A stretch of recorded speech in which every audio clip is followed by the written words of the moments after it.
My family and I have been hunting the same property in East Texas for over 10 years, and we've had some really creepy encounters with one of the locals. The property we hunt is timber company land. It is way off the beaten path down some dirt roads. No power, no running water, no sewer. There are very few people that live in the area. Only a few scattered hunting camps and some locals. Our closest neighbors live in a trailer about a mile away we've come to call the meth house. Now, I'm not sure if there really is any meth using going on there, but it would be hard to believe there isn't. This place has always been odd. There is a trailer sitting in the middle of a pine clearing. The brush is fairly overgrown around the trailer, almost as if the property were abandoned. They have always been broken down cars and other junk strewn throughout the front. Cow skulls and hip bones are attached to a pine tree in the front of the house, going up about 15 to 20 feet. It started out with maybe 10 and over the years has grown to about 20. For a long time, that was the oddest thing about the place. 2017, things started to get weirder. The front yard collection began to grow. A rotted out taxidermy of a wild hog was added to the skull tree. A doll's head was fixed with horns and some kind of gown and mounted on a stick by the side of the dirt road, which we called the Devil Baby. 3 tripods standing about 12 feet high each were erected around the trailer, made out of young pine tree trunks.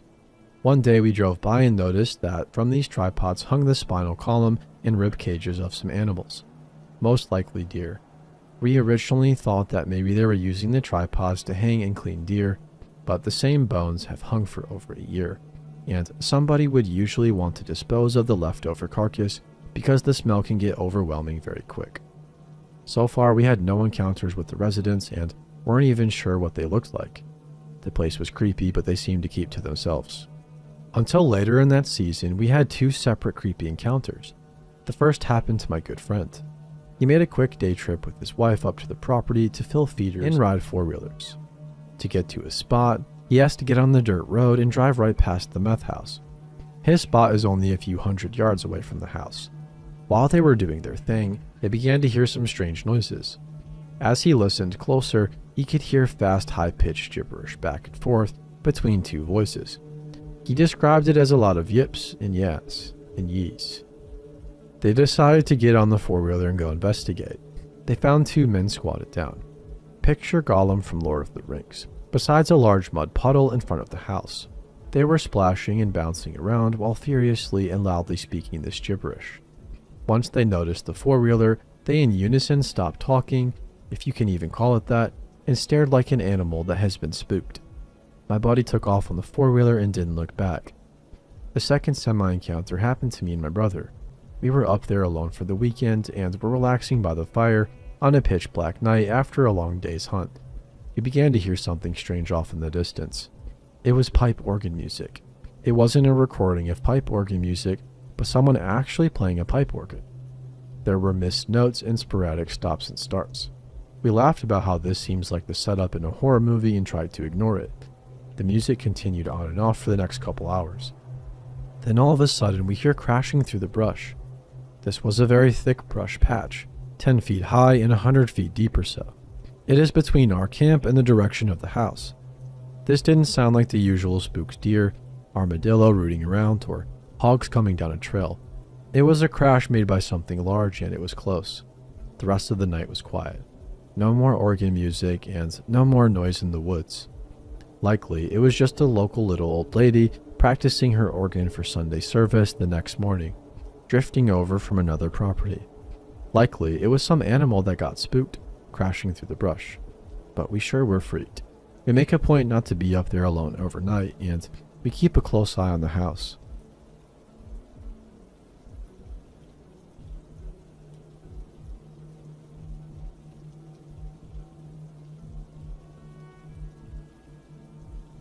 About 10 years ago, I used to live in a tiny town. It had a really small population, maybe 3,000 people maximum. Everybody knew who everyone was, or almost. At 16 to 17, the owner of our local bar would let me get in. He knew who I was because I saw him often where I worked and didn't care that I was underage. It would have been a matter of months until I could go in legally anyway. Canada. So one night I go out with my sister, who is 22, and her friends. I noticed a guy around 40 looking at me from afar. My sister tells me he used to be her history teacher, Mr. Tony. He quit the year he was supposed to teach me, so he was never mine. I figured he was staring at me because he wanted to know if I was one of his old students or whatever. He never talked to me. My sister, her friends, and I enjoyed our night out. Once I got home from the bar, I saw that I had a friend request on Facebook from the teacher. I accept without any second thoughts. I couldn't guess this guy could be a weirdo. Mr. Tony starts talking to me, asking what I do, where I work, and if I'm from out of town since he's never seen me. I tell him no, but he's never met me because he left the school the year that I would have been in his class. It wasn't an okay talk, but still weird because I was talking to an older guy at 2 a.m. There was no flirting at all. He then says he has something weird to tell me. You know, the night before this one, I had a dream. There was one of my Native American friends giving me a feather in my hand saying, "Set her free." When I saw you tonight and saw your feather tattoo on your arm, I knew it was meant to be. Do you want to come over sometime and drink some wine? The first thing I did was tell him right away I was underage and that I was sorry that me being out at a bar misled him. I thanked him for his offer but declined, of course. He tried to still chat, but I was exhausted and extremely creeped out. For a few days following that night, he still tried to talk to me, but I never answered. One day, he wrote me that he came into my workplace and didn't see me and was disappointed because he hoped he would see me. I didn't answer and I blocked him. A few months after that, there was a big event at a local beach for Canada Day. It was open for people of every age, so I went with my friend. We were sitting at a table behind a canteen, and there was nobody around us. I noticed Mr. Tony with another dude walking in our direction. He was clearly drunk and really excited about seeing me. His friend starts talking to the girl I was with, and Mr. Tony does the same with me. I tell him right away to leave me alone and start to walk away from the table that I was at. As I began walking, I turned around and saw that he was following me, but my friend hadn't noticed I was going away. I start walking back to her when he stops me. I was blocked by him. Behind me was the canteen. He asked me to kiss him. I told him no, and he asked again. I screamed at him something about being a pedophile since I was still only 17. At this point, my back was literally leaning on the canteen wall, and he was uncomfortably too close to me. He took his hands, put them on my shoulders, and said, "It's not pedophilia if you consent." I got really mad and disgusted, pushed him and ran to my friend, who was finally starting to realize that something was wrong. We ran away and lost Mr. Tony and his friend out of sight. We called my friend's mom to pick us up and told her what happened. She got to the beach as fast as she could a few minutes later. As I was about to get in the car, I saw him coming towards me saying he still wanted to chat. I told him to screw off. I never saw him after that and almost forgot about this story. Luckily, he never worked again in a school.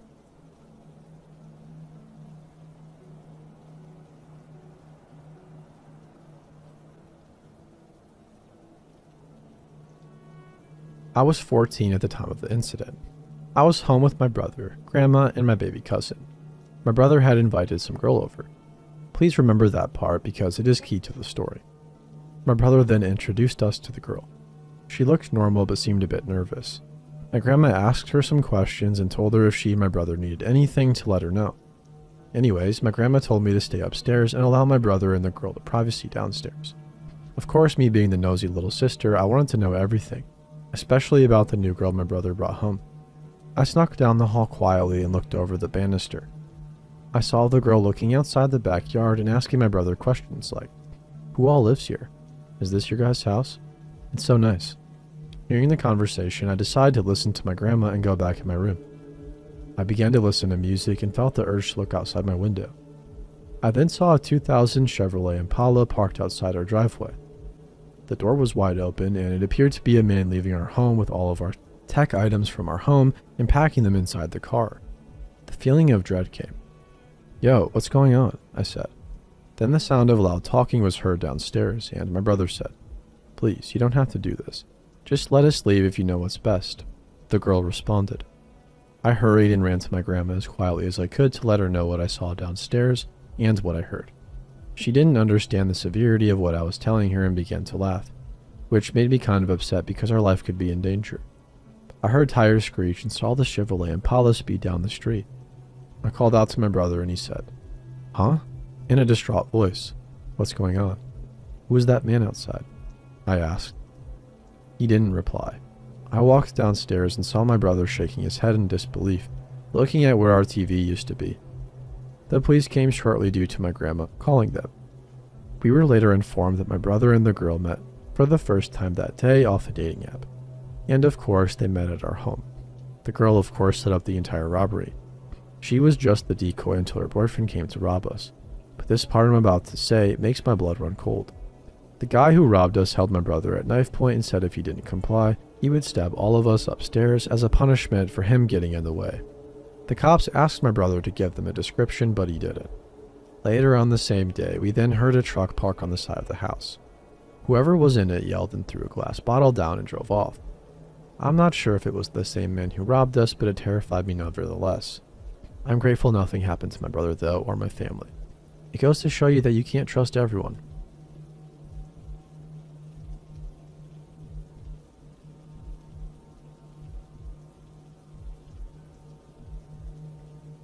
So I live in a small town in western North Carolina and have my whole life. I worked at one of the two Bojangles in town. If you don't know what that is, imagine KFC or Popeyes, but the food sucks and there are fewer options. We serve mainly chicken, biscuits, and sides like mashed potatoes and green beans. It's really nothing special. I had worked there for almost 2 years, not despite the horrible pay, because I work with some amazing people and I love going there every day. All of this started about 2 weeks ago. We have a few regular customers who come in every day or on the same day once a week. They usually order the same thing every time and really only come in for the conversation. While we have amazing interactions with our regulars and some of our random customers, creepy encounters are not rare by any means. We have some pretty creepy people come in, usually people who are on drugs or with mental problems. We usually just tell them if they continue doing so, we'll call the police if they're being creepy. And they either stop or leave. However, the day that the man in the purple jacket, as we called him, came into the store, it was a very uncommon experience. He had never come in and ordered anything when I was working, but he did come in and order food from one of the other cashiers on the days I was off. Later on, it came to light that he had come in numerous times, sometimes every day for weeks at a time, and asked when I would be working again, and had called multiple times to ask if I was there and got quite angry when he was told I wasn't. That day, we had seen him walk by the store or stand outside for a couple of days, smoking what we thought was cigarettes. Turned out, he was actually smoking joints outside the store, so my manager went out and told him to stop. He told her that he smokes because he has severe PTSD and depression and it keeps him calm, and she sighed and told him to at least walk behind our dumpsters and smoke there, but to clean up after himself. Then he came back in grumbling and complaining. A few minutes later, he pulled out his phone and pointed it out the window like he was taking pictures. I finished with the customer I was helping and went in the back to tell my manager that I was pretty sure he was either taking pictures or recording a video. By the time we got back up front, he was gone. A couple hours later, I was in the back around 9:30 washing dishes while my manager was doing her closing stuff so we could get out of there early. My boyfriend was sitting outside in his truck waiting on me to come out when we closed at 10. I heard the front door open and close, and knowing I was the only one who could use the register, I walked up front. I plastered a bright smile on my tired face and walked to the register.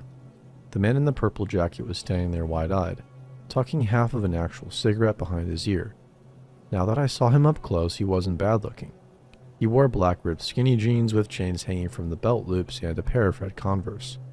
Under his fluffy purple windbreaker, he wore a dark gray and white polo shirt, with a small chain hanging around his neck, with a cross dangling from it. Ironic, I know.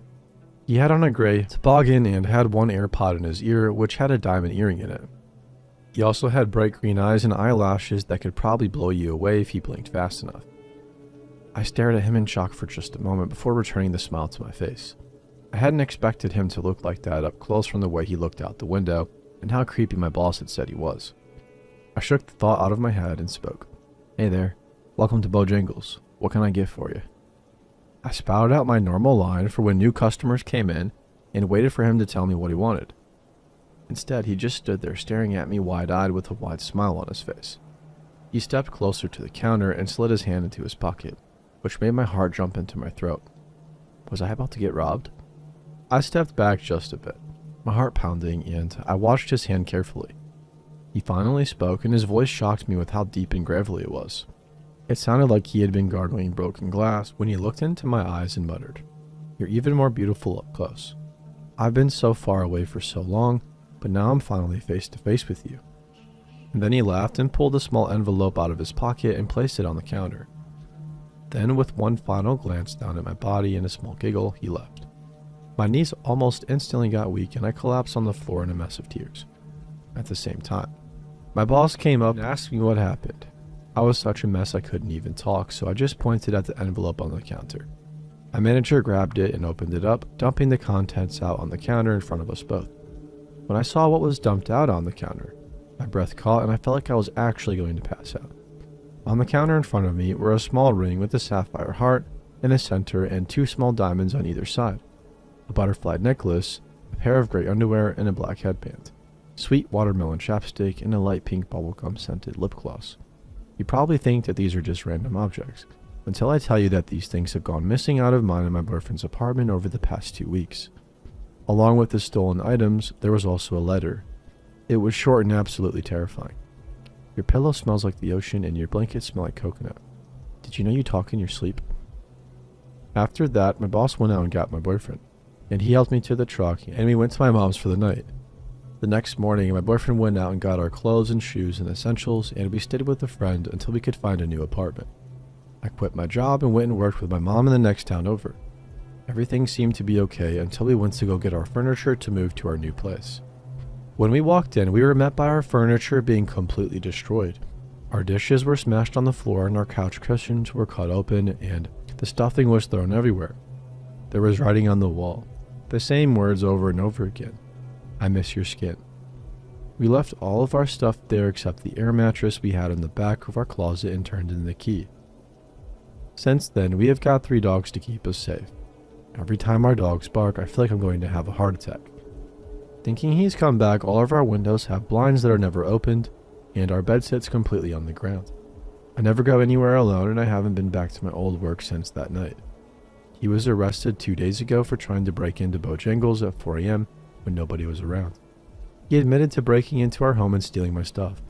They found 3 more pairs of my underwear, 1 of my bras, 1 of my dresses, my old iPhone full of photos of me, and pictures of me in the shower doing dishes and sleeping next to my boyfriend at night.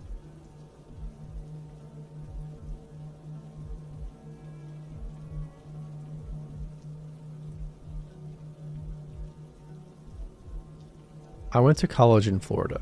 After graduating, the first thing on my mind was getting out of there, so I made plans to move across the country and start a new life. 23 female at the time with all the options in the world. Everything was in order. I quit my job and a friend of mine agreed to take over my lease. I'd been living alone in a townhouse since my previous roommate graduated, so my friend moved into the other bedroom while I was preparing to move out. About a week later, it was 10 p.m. and the 2 of us were watching TV when there was a knock at the door. My friend got up to answer. He came back with a bag of food from a sandwich delivery place, assuming I'd ordered it. I hadn't. We thought maybe it had been delivered to the wrong address, but there was my name and address on the receipt. The phone number on the receipt, however, was unfamiliar. I called the number and somebody answered, but they never spoke. I could only hear the ambient sounds of a room and breathing. I searched the phone number and it appeared to be through an app. I convinced myself this was some kind of prank or misunderstanding. A few nights later, another knock at the door. My friend insisted on answering again, and I heard him telling a delivery person that this was a mistake. She doesn't live here anymore. No one ordered food to this address. The driver responded that they had taken the order themselves over the phone and spoken to a man who simply asked for the specials and ordered the first one. It was the same number on the receipt. I called again and again, and I heard somebody listening on the other end. The deliveries kept coming every few nights. My move was delayed for unrelated reasons, and the longer I stayed, the more it began to really scare me. Why would somebody do this? One time I called the number after another delivery, with my friend sitting next to me. The stranger picked up the phone as usual, but this time we heard a faint voice. She definitely still lives there. Then abrupt silence. I didn't recognize the person speaking, but I realized I shouldn't have been calling from my own number. I never called again. My friend tried, but the person on the other end never spoke aside from that one time. Eventually, most of the deliveries stopped, but somebody continued harassing us for months in various ways. That phone number began calling at all hours of the day and night, sometimes 30 calls in a row. They usually called my phone but called my friend sometimes as well. If we answered, they would immediately hang up and call again. I began getting random friend requests on every social media platform, with messages such as, "Don't you remember meeting at the party last night?" when I definitely hadn't left my house in a week. Most disturbingly, somebody also started throwing eggs at the townhouse, which suggested that the stalker was local and knew where I lived. Maybe he was watching every time a delivery was dropped off. Maybe he was watching other times too. The only thing I ever learned was that he knew I hadn't moved. By this point, I was staying inside as much as possible, but you have to leave the house sometimes.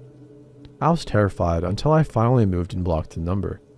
My friend elected not to take over my lease, but I was always thankful he stayed with me those last couple months.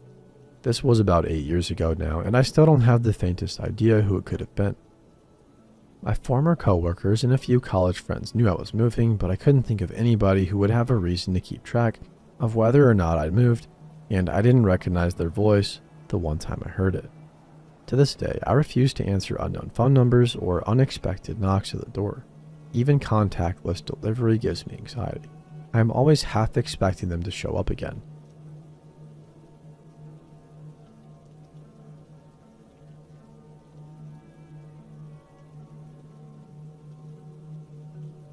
I was dog sitting, so when I got home every day around 2:30 p.m., I would take her out for a fairly long walk.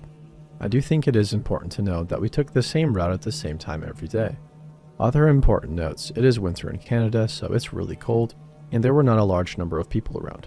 Mostly just other people walking their dogs, but also a few people on their way somewhere or walking for exercise or whatever. It was not standing around hanging out outside kind of weather, and she is a small dog who is extremely friendly and would offer zero protection against the attack of two men. We took this walk through the park, which is really just a trail near my house, and while it is kind of isolated for the most part, you are within shouting distance of houses. However, there is an optional section of the path which leads into a more secluded area. Imagine the path as a straight line, and this section is a semicircle that connects it to both ends. Quite literally a detour. And while I am naturally anxious and paranoid person, the dog really enjoyed this part of the walk.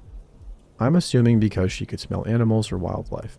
Probably rabbits and deer mostly, and also it is mostly taken by people with dogs. And you know how much dogs love to mark their territory, over places other dogs before them have done. One day, while we were walking this section of the path, a man in a very distinctive blue jacket appears, and while he gives me bad vibes, there is no interaction between us, and he is headed in the opposite direction, so it is fairly unremarkable. I have never seen this man before. The very next day, while we are headed to that area of the path, another man in a silver jacket passes us, but is also moving slower than normal. Because I have a dog, we stop every few feet to investigate and are not moving at a regular walking pace. However, this man stays close enough that he remains in my line of sight till he arrives at the bridge. The bridge is pretty much at the entrance to this detour. At the bridge, he stops and is just kind of waiting there. I think he was also on his phone, though I'm not sure. This man also gives me that awful gut feeling, but I am assuming that he is just waiting for someone and trying to not be worried about it. Weirdly, as we approach the bridge, he turns and starts walking back towards us. I'm feeling creeped the heck out now, and also dealing with some nausea issues unrelated to this, so we don't take the detour that day because I just want to be lying down at home as soon as possible. As we continue on, I glance back, and the man in the silver jacket is back on the bridge waiting, so I don't really know what the whole seeming like he was going to head back as we went across the bridge was about, but whatever. As we are continuing on our way, we run into that man in the blue jacket again. I've never seen this guy before. Now here he is 2 days in a row at the same time. He was looking at us and using his phone while walking. Anyways, we just keep moving, and he is headed towards the man on the bridge. This pretty much concludes the first interaction with these men, and really, it's easy to explain it all away as me being overly paranoid and them being normal people, not out looking to hurt or assault anyone. I continue to walk the dog at the same time every day. However, we now always skip the detour just to make me feel better, and we do not see the man in the blue coat again. But a week later or so, maybe longer, I am not good with time, but at least several days, the dog and I are on our usual walk. As we approach the bridge, who should appear but the man in the silver jacket? Again, just kind of waiting by the bridge. He appears from off the side of the path, and quite frankly, I straight up turn around and head back the way we came. Shortly before the bridge, the path has an offshoot that leads up behind my house, and so we head that way instead. This is probably fairly obvious to the man in the silver jacket, as we had passed that offshoot, and when we see him, we straight up just turn around. This day the weather was objectively not good.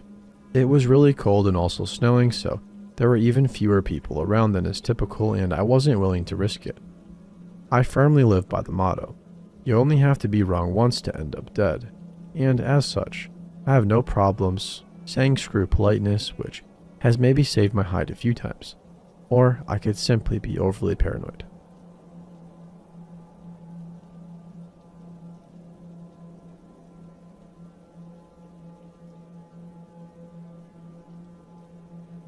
It is 2016 and I'm attending college out of state in a small town. I knew nobody there, but over time made some connections. One connection was my dorm roommate, named Tori. Bless her, but she did not help me out at all in this situation. As a matter of fact, she actually made things much worse. She aided and enabled my stalker even. Maybe because she grew up in a small town where everybody trusts everybody so easily, and it's why she did not find the situation so odd at first. I wanted to mention this girl first because she played a big role in my stalking situation. I had been living with Tori for about a week and she seemed nice and decent. She suggested that we go and grab an early dinner together somewhere off campus because, well, the on-campus food is, to say the least, not great. About a 15-minute walk away is a fast food joint that we both agreed on, so we headed out that way. Right next to campus is a small liquor store and bar that we have to pass. It is quite seedy, but passing it during the daytime is no big deal for us. As we were passing the liquor store, I noticed a car that passed us slammed on their brakes and do a damn near 3-point turn in the middle of the very dead street. This car then whips around and into the parking lot for the store, nearly taking out Tori, who was a foot or two ahead of me. We keep walking, deciding that two small females confronting a possibly inebriated person would not be the best idea. As we are walking though, I noticed the driver quickly get out and swiftly follow and step right alongside us. It was a man in his 60s who we'll call Brian. Hey there, where are you little ladies off to? We were headed to XYZ to grab food, Tori said. Oh, cool. That's radical. By the way, my name is Brian. What is yours? At this point in time, I was getting that pit in my stomach type of feeling. That instinctual something is not right here feeling. I've met some odd people in my life, but I never got that intense fight or flight feeling with them like I did with this guy. When he is talking, he is only looking at me, though my roommate is the one responding to him. My name is Tori and this is my roommate. Oh, nice to meet you guys. Do you guys go to XYZ college? I used to work there as a professor. I'm guessing you guys live in the dorms? Stupidly, she said yes and tells this nut job our damn dorm, which is all female by the way, that we were staying at. Ah, yes. XYZ dorm. You know the nickname I gave that dorm that people still use to this day. The 4 floors of horrors. Brian and he proceeded to laugh like it was the greatest thing ever. I am now giving her looks of stop talking and let's go, because it is starting to get dark and I'm getting the straight up heebie-jeebies from this man, even though he is asking simple questions. I thought she was finally getting the hint by my looks and was trying to end the discussion with him. He though was not getting the hint and kept tailing us. He kept talking about how he is a big somebody and that he knows all these famous people and that we should be friends with him to get access to said famous people. He keeps trying to get personal information from us, ages, where we are from, and if we have boyfriends and social media. This is where my dislike for Tori comes into play. She answers the questions for herself and then proceeds to answer for me. Yeah, I'm 18 and I'm from XYZ town and I have a boyfriend. She's 19 and is from this state and is new here, and she's also single. I kid you not, she said this. I gave this hoe of a roommate the foulest look I could muster. Like, okay, give him your information, but where on earth do you think it is okay to answer for me? Brian then proceeds to ask us to get into his car. Literally, he says. So yeah, just get in my car and I'll take you wherever you need to go. Maybe after I can take you to my place and show you all the autographs from all the famous people I told you about. Before my roommate can finish the sentence of, oh yeah, that would be nice, I finally speak up and cut her off right away. Thanks, but no thanks. It's not a far walk. Let's go, Tori. No, it's fine. Just get in the car. It's a really quick drive and a quick stop by the house. Just get in. Brian is now being more aggressive and panicking a little bit.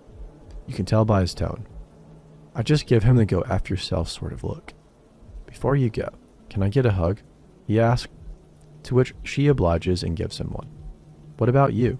Do I get a hug from my exotic out-of-state gal too? With his arms wide open and walking right at me, I sidestep this fool and walk fast away with Tori in my wake. I did not turn around or look back even when I heard him shouting. Rude. She was fuming and kept on stating that I was cold-hearted for leaving him hanging like that. Looking back at everything that happened, I don't know why I did not call the cops or campus security. But at the time, I did think he would be a bit extreme. I wish I did speak up more though, so I do regret that. The whole first encounter took maybe 5 minutes, max. Days following this incident, my roommate became Facebook friends with this man. He sent me a request, which I denied, of course. He was able to send me messages still until I blocked him. His responses were the typical. Hey, what's up? Why won't you respond? And why are you ignoring me? Fine. Be a jerk. Which he all sent right after the denied friend request. Tori and Brian talked a lot, but only about one topic. Me. I did not find out until later that the conversations were really only about me. Earlier, I noticed when they texted or talked on the phone, she would seem frustrated, but I didn't want to pry and ask what was up. This all went on for a week or two. During this time, she would tell me to friend request Brian on Facebook because he was so distraught that I didn't friend him and because he would like to take me to dinner. He soon began begging and crying and asked my roommate to hand her a phone over to me so he could talk to me. I could hear him repeatedly saying, "Where is she? Where is she?" I told her to respond that I was in class. About 2 to 3 weeks pass and I hear nothing from her about him until she announces that he is on campus looking for me. She did not use the word us. She said specifically, "Brian is here on campus looking for you. He keeps asking me what your class schedule is and what building they are in so he can surprise you." Yes, you read that right. I immediately froze. You did not tell him my class schedule, right? I said. Oh no, I didn't, don't worry, but he's been asking me this since we first met him, and he's been showing up on campus since then. You honestly should be nicer to him. He seems like a decent guy. I mean, yeah, he talks about you a lot, but it's no big deal, she said. I asked her what exactly they talked about that dealt with me, and it was everything. Literally every little detail that she could find about me on social media. She would run off and tell him. My likes, dislikes. She found on Facebook my past relationships, which she told him about, and he got weirdly irate about, like, how dare I not be some pristine virgin that never dated before. Giving him information about my family from social media, my body type, and anything that I mentioned to her about myself. She told me that was all he wanted to talk about, and that if she brought up another subject, he would turn it down and want to talk only about me. And the thing is, she did not see an issue with this. She thought it was cute and funny and that he was a nice older man, that he could not possibly be up to anything weird. I want to tell her off so bad, but that will not do anything to help my current situation. I do not mention that I would go to campus security and notify them about this man that keeps showing up, trying to find me and follow me, and tell them the conversations the man had with Tori. I showed them his profile of what he looked like and said that he apparently was at one time a professor, which he never was, it turns out, because I found out later he was a janitor but got fired for harassment. I come back later to my dorm to find my roommate seething at me. She says that Brian messaged her, saying that campus police found him walking around campus and looking in windows and that they asked him to leave the premises.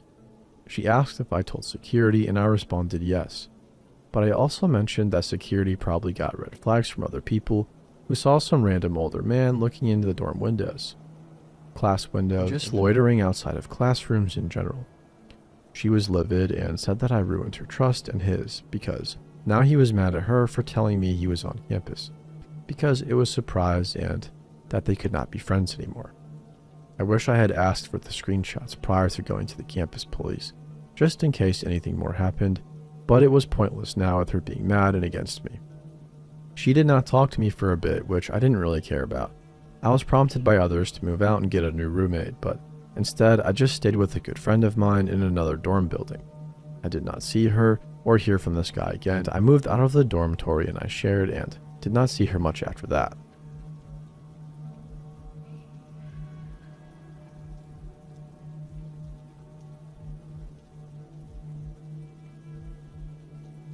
So I grew up in the Republic of Ireland in a small town.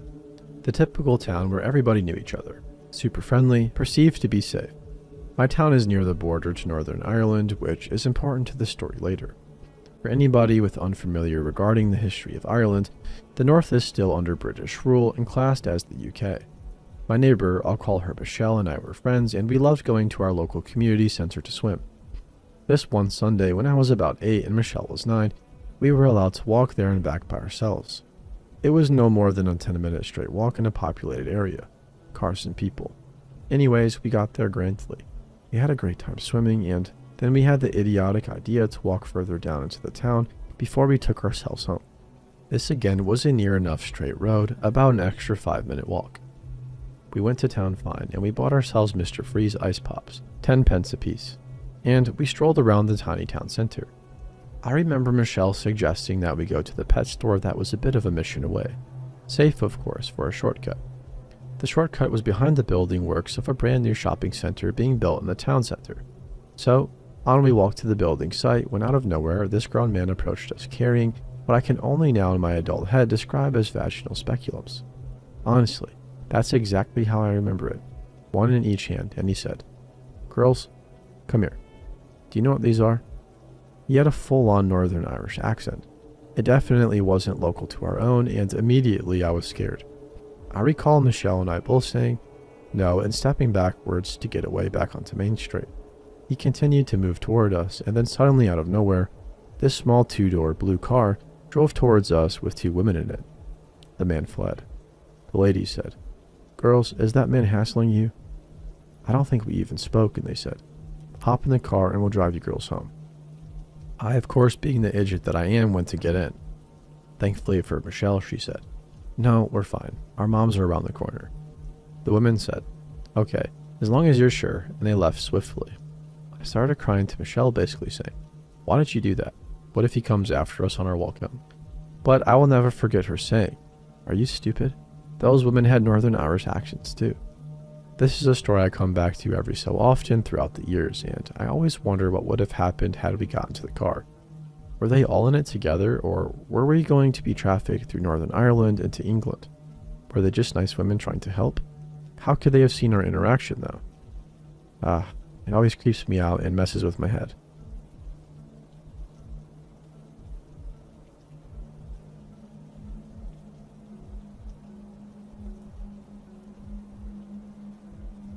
When I was a teenager, about 14 to 16, I was in 9th grade and finally had a cell phone.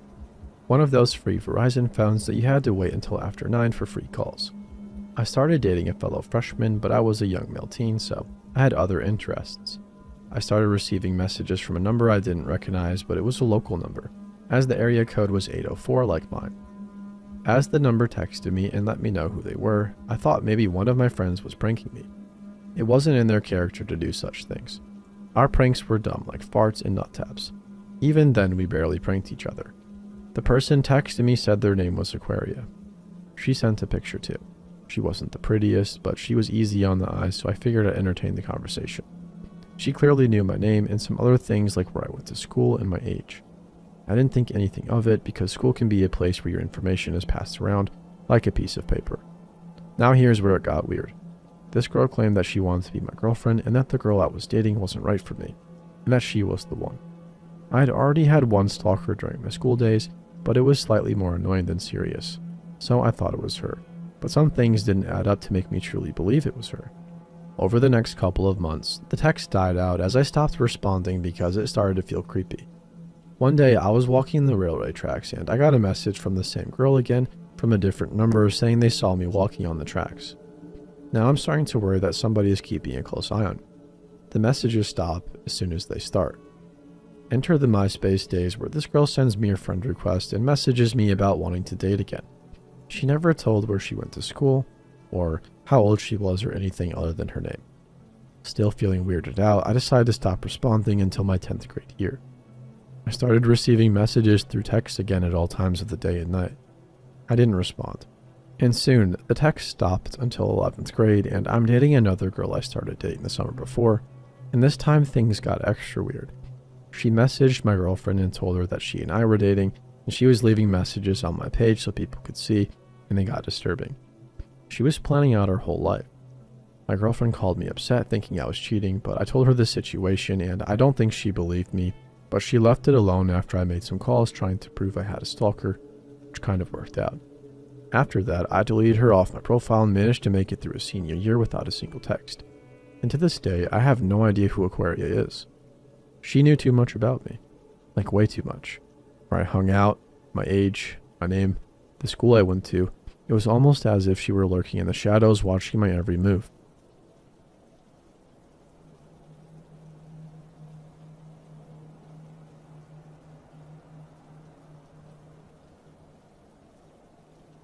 Last night, my roommate and I made a last-minute decision to go night swimming at the river in our city. It was around 8 p.m., so there were still a few people hanging out in the area, but it was quite dark. About 15 minutes after we got there, I saw a man shining his flashlight, seemingly looking for something near where we put our stuff. I said, "Hey, keep an eye on that guy," to my roommate semi-loudly, and he obviously heard us and scurried away. I began to feel anxious, but I waited a little bit to say something to my roommate. Eventually I did, and we decided to leave. We packed our stuff up and began to walk up the staircase that leads to the parking lot, using our flashlights to see the steps, when I, out of the corner of my eye, saw a dark shadow dodge into some bushes at the top. I stopped and grabbed my roommate's arm and said, nope, and started walking back down the stairs. I told my roommate what I saw when we got to the bottom, and she said it was probably just a tree blowing in the wind. I started getting the strangest feeling in my stomach that I'd never had before, and I just knew that if we went up the stairs, something bad was going to happen. I stood at the bottom and began to shine my light up to the top, trying to see if I could see anyone, and sure enough, I saw the outline of a man for a split second. As soon as the light hit him, he ducked behind the bushes again. Obviously, I went into full-blown panic mode and started looking for other people that were there, hoping somebody could walk us to our car. Luckily, we found a couple not far from the steps, and they walked us to our car but seemed quite annoyed about it. When we got to the top of the steps, he was nowhere to be seen. A few hours after we got home, I got a notification on my neighbor's app, the Ring doorbell app that sends crime alerts for your area, that somebody was stabbed only a few streets away from where we were. I'm 100% certain that this guy's intentions were bad. I don't know if he was planning on kidnapping us or robbing us, but I just know something really bad would have happened if I hadn't been paying attention yet.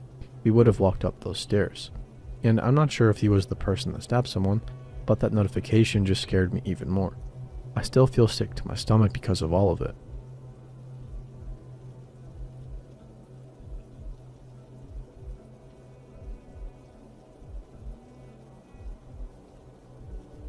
For reference, I live in the UK.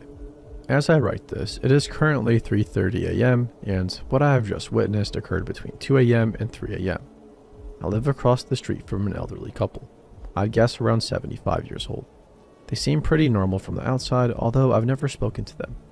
I usually see that their lights are out by the time I move to the bedroom to lay in bed for the night and not really sleep.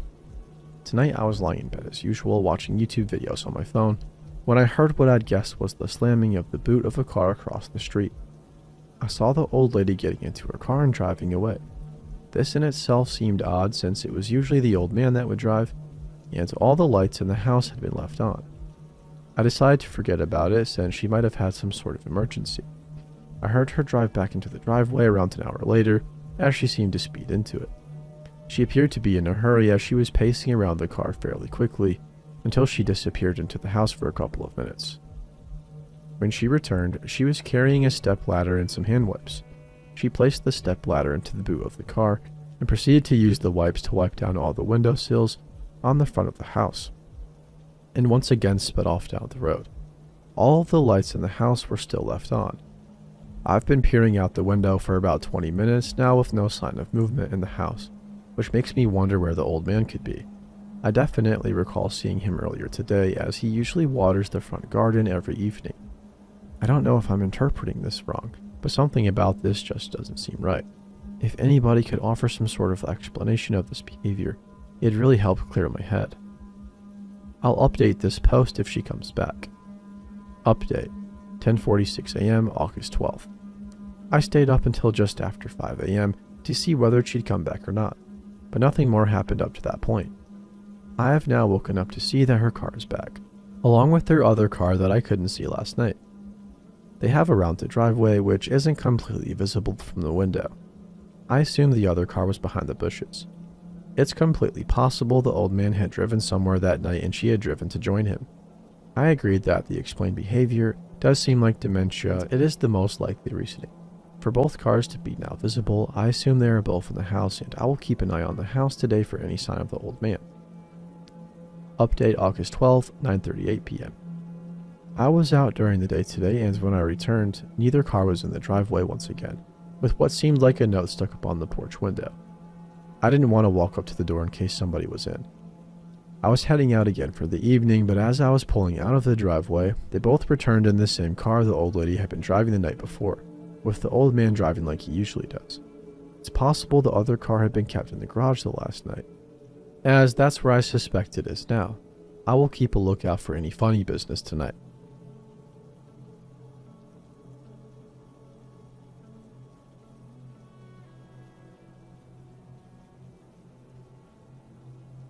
This happened about a month ago, and it's really been bugging me since. This will be long, so read at your own risk. Setting up the scene is important in my opinion. So, my family has a cabin that we've had since the 60s, and I've been going out there for my entire life, throughout the years though especially. It's nestled in a little town of less than 2,000 and surrounded by vast forests and farmland. You see cows everywhere and stray dogs who will let you pet them. You will see maybe 30 people in a day if you go in the little town of shops and small mom-and-pop restaurants. Definitely a small country town. Since I've been going here my entire life, I pretty much know everybody, or my family knows everyone. Men dress in Western clothes with big jeans and old flannel shirts, and belts with big-ass buckles. Women dress in jeans and tank tops with country factory logos on them. They're all nice enough but keep to themselves. So I'm driving up there one night to meet my parents, since they had gone down the night previously to open the cabin for spring. My boyfriend had also flown in so he could meet my family, who lived up there. I had been driving until it got dark, about a 2-hour and 10-minute drive from my house, and he had taken over driving around 10 p.m. There's also a little national park close by, about 15 miles in total of land, and since I had fallen asleep and couldn't give directions, he decided to log the address into the GPS. It took him through the back way through the park that I never drive through, so when he woke me up to ask where to turn since the GPS said he could go either way, it took me a minute to figure out where the heck we were. There were no lights anywhere, and we were the only car for those 15 miles. Long forests with tall giant trees on either side of the road, with a lonely deer or two in the woods to keep us company. I mentioned switching drivers because I remember that road, the entrance to the park, would lead directly to the intersection that would go through a small community up to the mountain my cabin was on. But it was prime leave a toy baby on the side of the road and kidnap somebody when they check it out territory. It was dark enough and the forest was thick enough that we joked some cult members could be hiding out here. Heck, maybe they were. Needless to say, we decided stopping wasn't a great idea. We eventually passed through a small clearing and intersection, not the one we wanted, with a dinky concrete building on the side of the road with one light on, and a car pulled into the slanted gravel ground. My boyfriend drives forward and we see 2 people there. My gut immediately twisted and I started to feel sick. Sick enough to feel ice cold run through my veins and need a hand on my stomach. You never see people at night here. It was 2 kids, teen boys in fact, probably around 15. They were wearing city clothes, Nike shorts, and obnoxiously colored sports workout clothing and looked very out of place. They saw us coming and walked away from what looked like to be an old beat-up El Camino, probably a 1965. It's important to note that the paint was completely gone and it had a light brown dirt or rust covering the body. They waved and smiled at us, and that was what freaked me out the most. I didn't have a damn clue who these people were, and I knew a gas station that was right up the road. They could just walk there. I could see it past the road and overhead bridge. That building was also abandoned, so how was there a light on the wall? They walked out onto the road, almost blocking us from going forward, and my boyfriend had to slow down to not hit them as they continuously waved their arms and smiled at us, maybe saying something but I couldn't hear. I remember mine and my boyfriend's conversation going something like this. "Should we stop?" he asked, looking nervously at me with a hand on the gear shift. "No, absolutely not. Just keep driving," I said, clenching the door handle and double-checking it to be locked. "But babe, could they be in trouble?" "I don't care, I don't know them. My gut is telling me that we need to leave. That building is abandoned. It shouldn't have light. And man, their car is abandoned. Just drive, please." He quickly drove around them and slammed on the gas, trying to calm me down since the whole scene scared me in such a specific and bizarre way. Images of getting out of our car as somebody strange got in flew through my head. I looked behind us and they stood in the middle of the road with a cross between an angry look and a calm stare and didn't move from the road until we turned and couldn't see them anymore. Who were those kids? Why were they wearing city clothes? They looked too young to be driving cars even, and I knew for a damn fact that the car they acted like they owned had been there for months. I knew because I remember seeing it last summer when my dad pointed out the model, and I said how I wanted an El Camino someday. We finally made it out and found the intersection we wanted that led to the familiar gas station, and he didn't hesitate when I said I needed to drive next. About 10 or so minutes later we got to my cabin, half-heartedly laughing about it the whole way there. When I told my parents about it, they didn't reprimand us for not stopping. It was almost 12 a.m. by that time, and the night wasn't so bad that those kids would freeze, and they agreed with us the whole situation was so weird. Should I have stopped? Maybe. Can I change what I did? I can't. Did I feel comfortable stopping? Absolutely not. So, two teen boys who might have had ulterior motives with passing drivers, please stay away from us.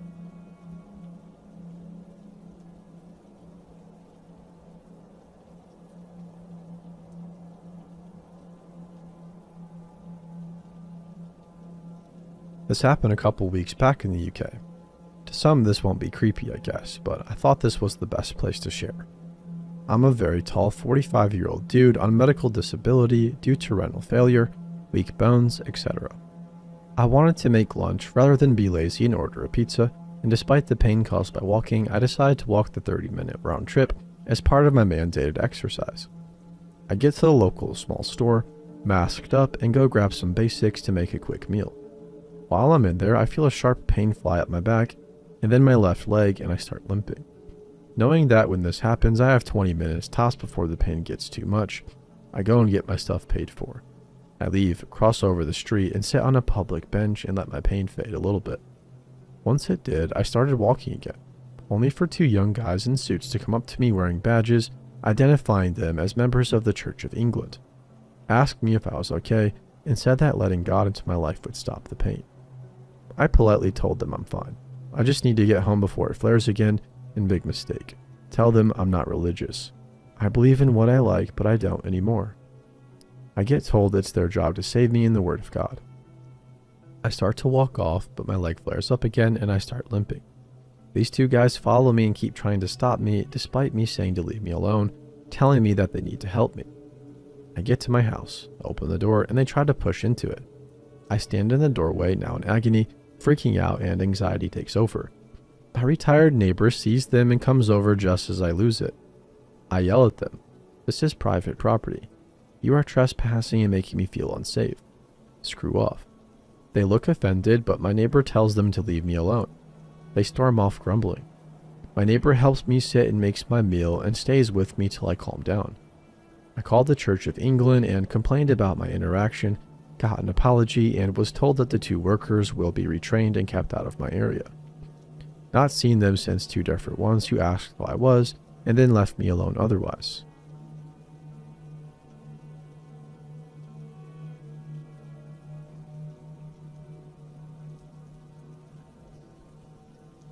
I, 22 female, live in a brand new apartment complex on a nice side of town.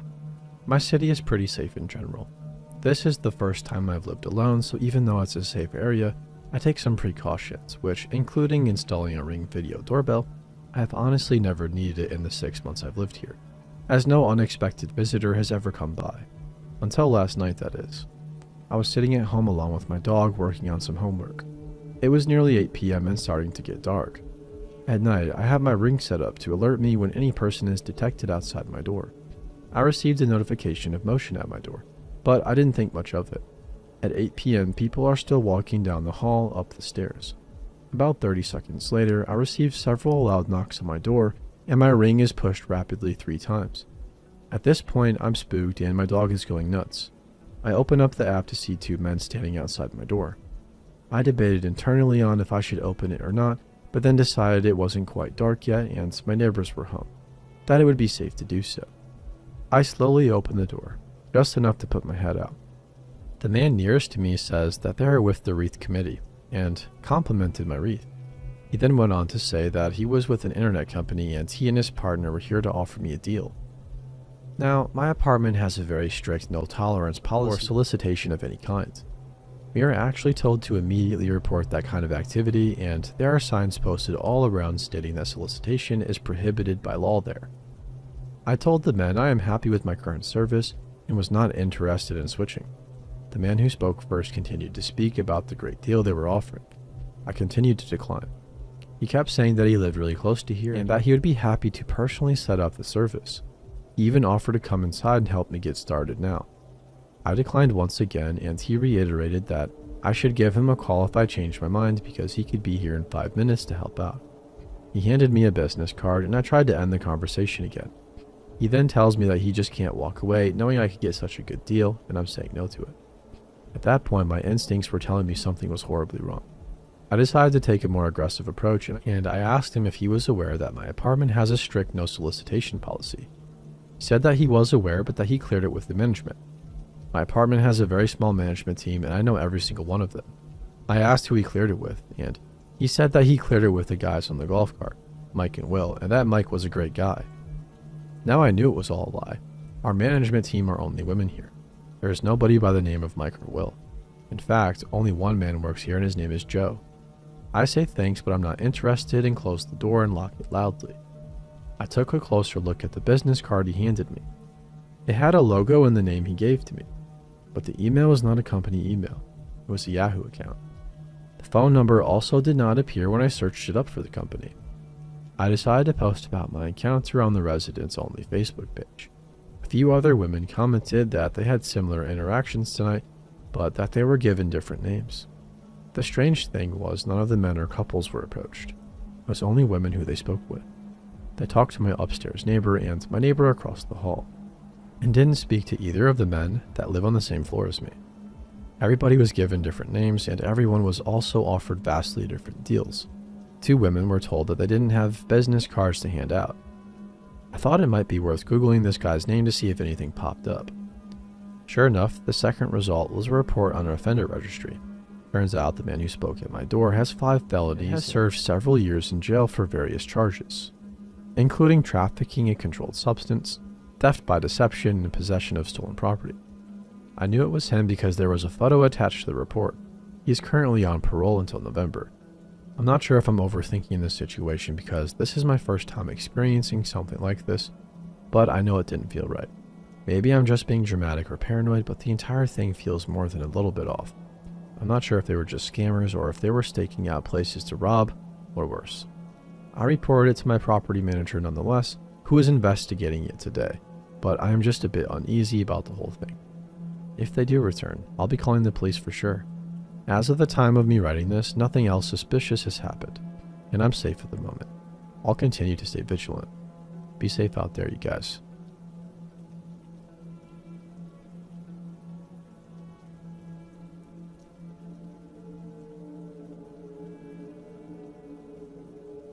As I am a Balkan guy living in Austria, the tradition of Krampus is not so new for me.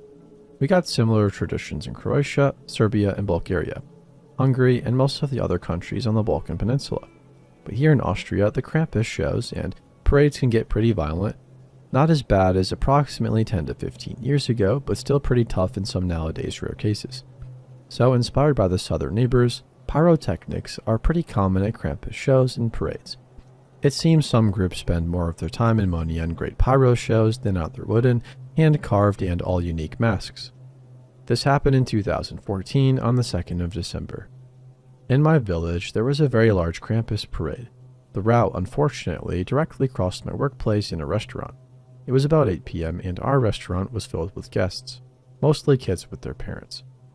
I was in the office calculating my order for our supplier when I heard children screaming in fear, so I immediately rushed to the bar counter and saw 3 Krampus with horrible masks surrounding 2 small Turkish kids. Well, as a foreigner living in this country, I know that most people in rural areas don't really like foreigners, especially Muslims, unfortunately, and those kids were obviously both. One of the devil's minions, whose mask looked furiously angry, with long teeth and a long tongue sticking out, as well as large Capricorn horns, held the trident with some kind of Bengal fire attached to it, which filled the whole guest room with smoke and a sulfuric smell. I knew this smell very well from the football stadium. He wore thick black fur on his waist, and there was a heavy iron chain worn as a belt.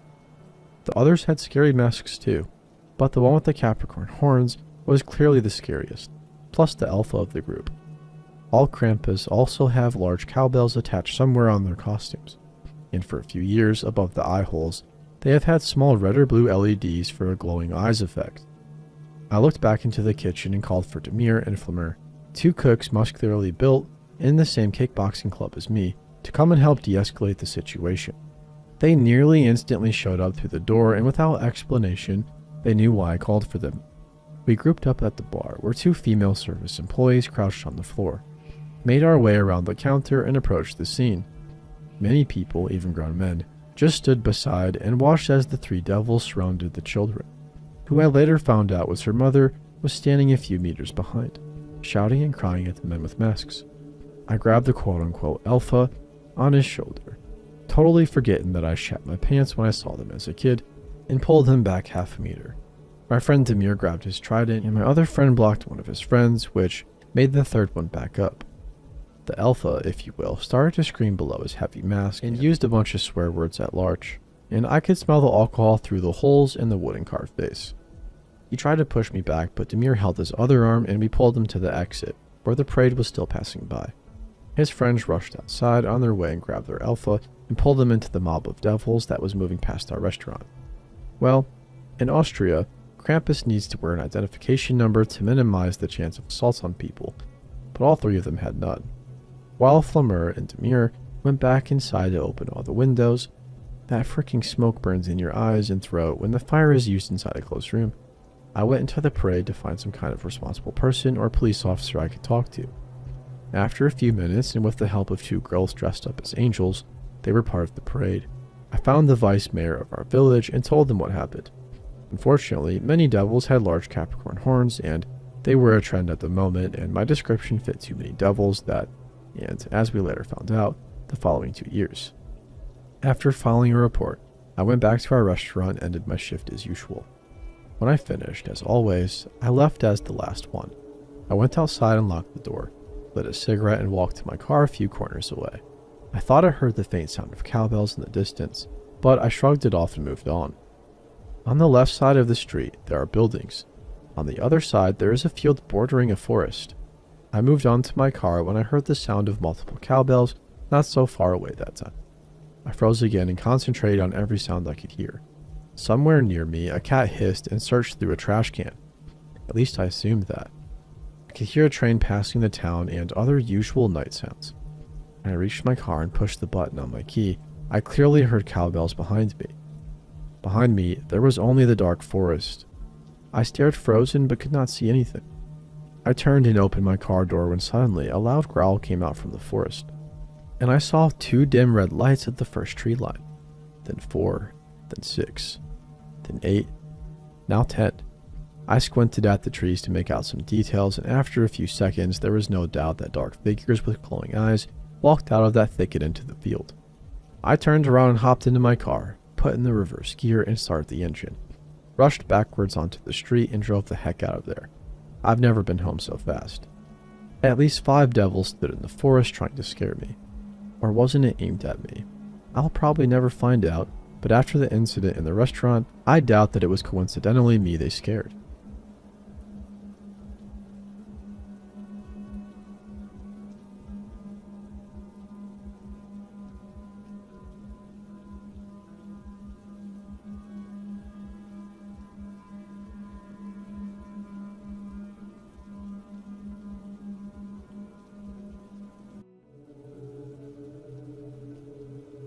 I'll try and keep this story as short as I can, but so much of what makes it creepy is in the details and atmosphere surrounding my experience. My mom and I decided to visit Nevada City, California on a whim. It's an old-timey Victorian-era mining and logging town built in 1856. Look at pictures of Google if you really want to see a creepy town. It looks haunted without even having to try. After eating lunch, we decided to stroll around the massive Pioneer Historical Cemetery on the outskirts of town.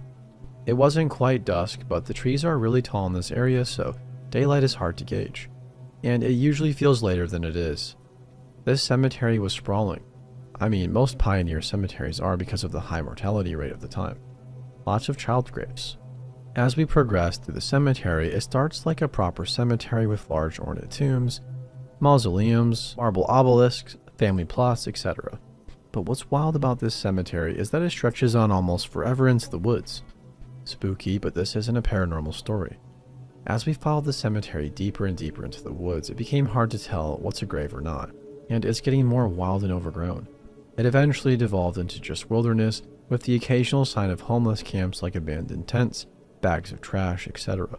Luckily, the trees were opening up and more daylight was coming through, and we ended up in an open area with a large solitary juniper tree, tall brush, and a few random graves.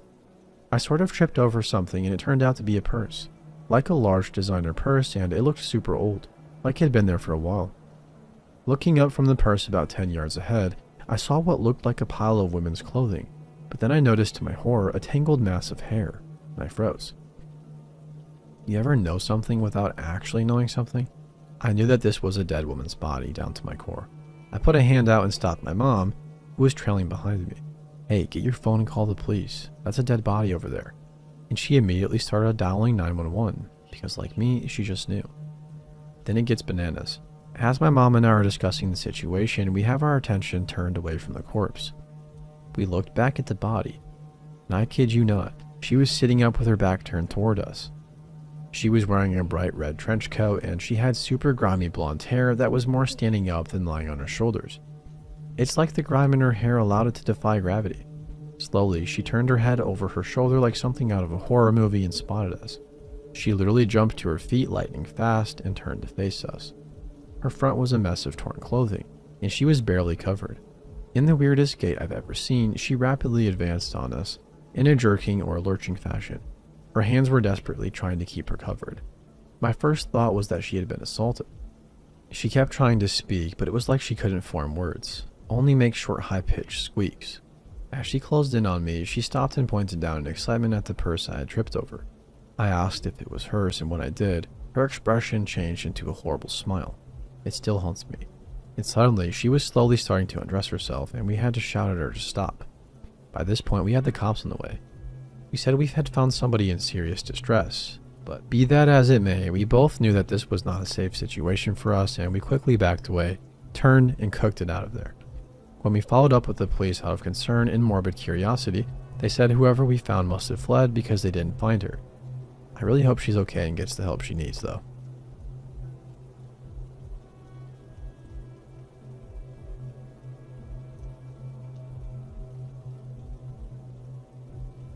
This encounter happened decades ago, before the time of cell phones and internet. It's a cautionary tale, and I'm glad I now have the opportunity to share with total strangers. Years ago, on a beautiful early September afternoon, my brother and a couple of his friends and me, and a couple of mine went to a local county fair. While there, we met a group of 4 guys in merged groups. We were having so much fun, popping back to the cars occasionally to drink a beer and smoke, that we decided to keep the party going after we left the fair. Everybody followed me to my apartment, where we called another friend whose family owned a local single-story motel. She hooked us up with a room at the end, far away from other guests, and we were off to the races. It was a fun night. Lots of laughing, conversation, and drinking. I really enjoyed chatting with one of the new guys. Nothing flirty or romantic, just similar interests, but there was another one who I didn't like. He was very competitive with the other guys, bragging himself up and consistently making fun of them. He didn't add anything interesting to conversations, wasn't very bright, and had a locker room style humor that I've never enjoyed. No big deal, not everybody clicks. I probably didn't say more than a couple of words to him that night. The party eventually ended and everybody went their separate ways. A couple of weeks later, I'm home alone on a Saturday night when I hear the doorbell ring. I open up and it was the annoying guy. He told me that he's cruising town with a friend and asked if I'd like to join them. I was honestly pretty bored, so I agreed to go, and we headed downstairs. The car was the type with 2 bucket seats in the front, a dip between them with an emergency brake in it, and a bench seat in the back. When the annoying guy told me to slide over in the front to sit between him and the driver, I laughed and said, "That wouldn't be comfortable at all," and climbed into the back. We start rolling, and I noticed that the driver wasn't one of the other 3 guys we met at the fair. I felt a bit disappointed but sucked it up. After all, the annoying guy's other friends were amazing and this guy might be too. I threw out a conversation starter. Crickets from the driver and more urging from AG to crawl into the front seat. I tried another topic. Same response, and now I'm picking up tense vibes from the driver. I don't know what AG had intended, but all my alarm bells were going off and I wanted out. I coolly tapped the driver on the shoulder, said I decided to go home and turn in early, and he promptly turned around and headed back to my place. In the 5 minutes I was in his car, he hadn't said one word to me, but I swear I felt him relax immediately when I ended the evening. At home, I got out of that car as fast as I could, said bye and headed up the walk. I heard the car back up and drive away with relief, but when I got to the door of my building, something made me turn around. AG was right behind me. I was pissed. "You better run if you want to catch a ride," I said. "It's too late. I'll never catch him," he said. "Well, guess you're walking home in the dark then." "Okay, but I need to use your bathroom first." Folks, I ended up saying okay for a lot of predictable reasons. I was young, didn't have much of a backbone, and had been raised like most girls to be polite. It was obvious he was creeping on me and might actually have dark intentions. I was furious with him and I still said okay. Everything turned all right, but I still hate that's what happened. Please learn from my mistakes. Screw politeness. I led us into the apartment and stayed by the door while he used the bathroom. He comes out and I'm holding the door open for him, and he plops onto the far right end of the couch. He kind of slides back, cups his hand behind his neck, puts his feet on my coffee table. Then, wearing an I win grin, he tells me he's not going anywhere. I stand there numbly for a bit, mentally flipping through my options. It's important to note here that I was never physically intimidated by AG. I'm 5'11" in my stocking feet and was 125 pounds at the time. So slim, but definitely not petite. I'd also been holding my own in roughhousing sessions with my brothers for years. AG was maybe 5'4" and kind of small. Obviously not to be trusted, but not capable of overpowering me by brute force alone. At this point, I'm standing in front of a narrow piece of wall between the door on my right and the end of the sofa on my left, both within the touching distance. The outrage and fury overtake me, and I know what I'm going to do. I surprise him by grabbing his shirt front with both hands, pulling him up and to the right, then shoving him against the narrow wall space. I place my left forearm across his chest, pin him with all my weight, while opening the door with my right hand. I hold the door with my right foot, grab his shirt front again, and push him into the hall. All this happening lightning quick. As the door was closing in his face, he said, "But I'll have to walk all the way across town," and I yelled through the door, "You should have thought of that before you got out of the damn car." Never saw him again, but a few weeks later there was a knock at my door. I answered. It was a local man with cerebral palsy, flanked by 2 of his buddies. He told me he wanted to take me for a really nice dinner and to buy me a bottle of champagne. The champagne comment was so random and specific that it kept spinning in the back of my head. I told him no, that I don't date strangers, and I thought it was bizarre that he was doing this. As they turned to go, the pieces fell into place, and I said, "Wait a minute. Were you told to come here by a short red-headed guy named AG?" He confirmed that was indeed the case. And all of these years later, I still believe AG told the guy with cerebral palsy that I was a prostitute, and a bottle of champagne was my code phrase for customers. Such a nasty little creep.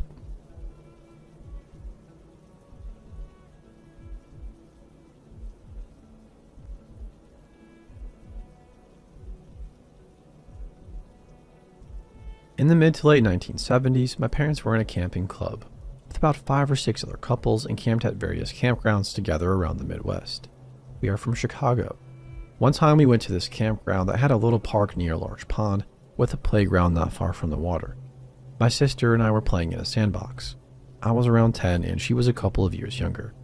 After having already gone on the swings and seesaw earlier, suddenly out of nowhere, this boy, who was probably about 12 or 13, wearing a black t-shirt and bell-bottom jeans with patches on the knees, was standing in the sandbox a few feet from us. He had long black hair down to his shoulders and dark eyes.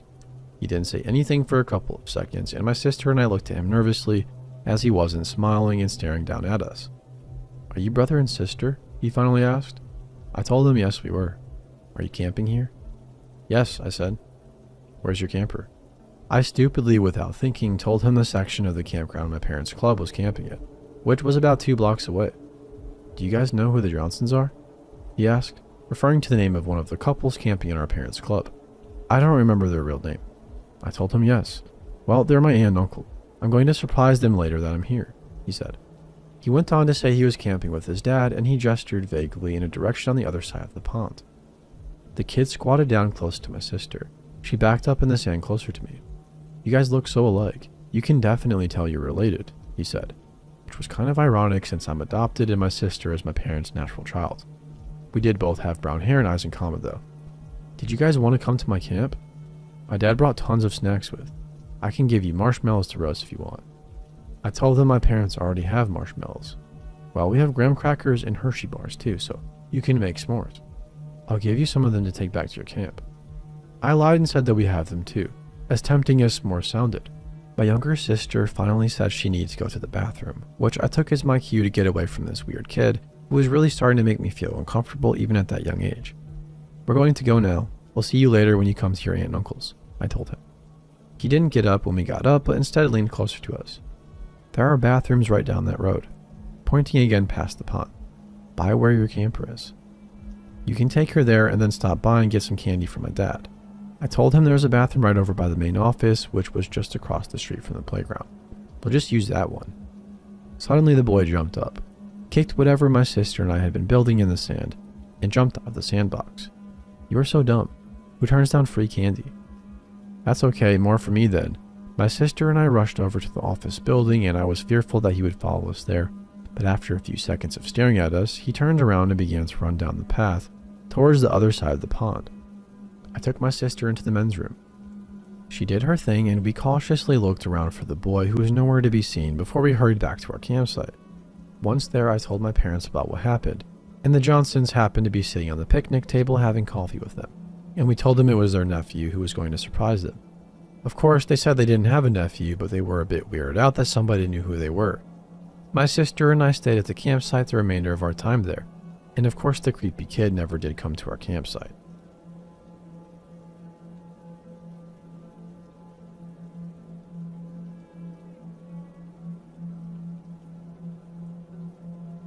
Forgive me guys, I am new to Reddit. I came on here to post a story my dad recently told me that he hasn't told anybody about until now. Quick backstory.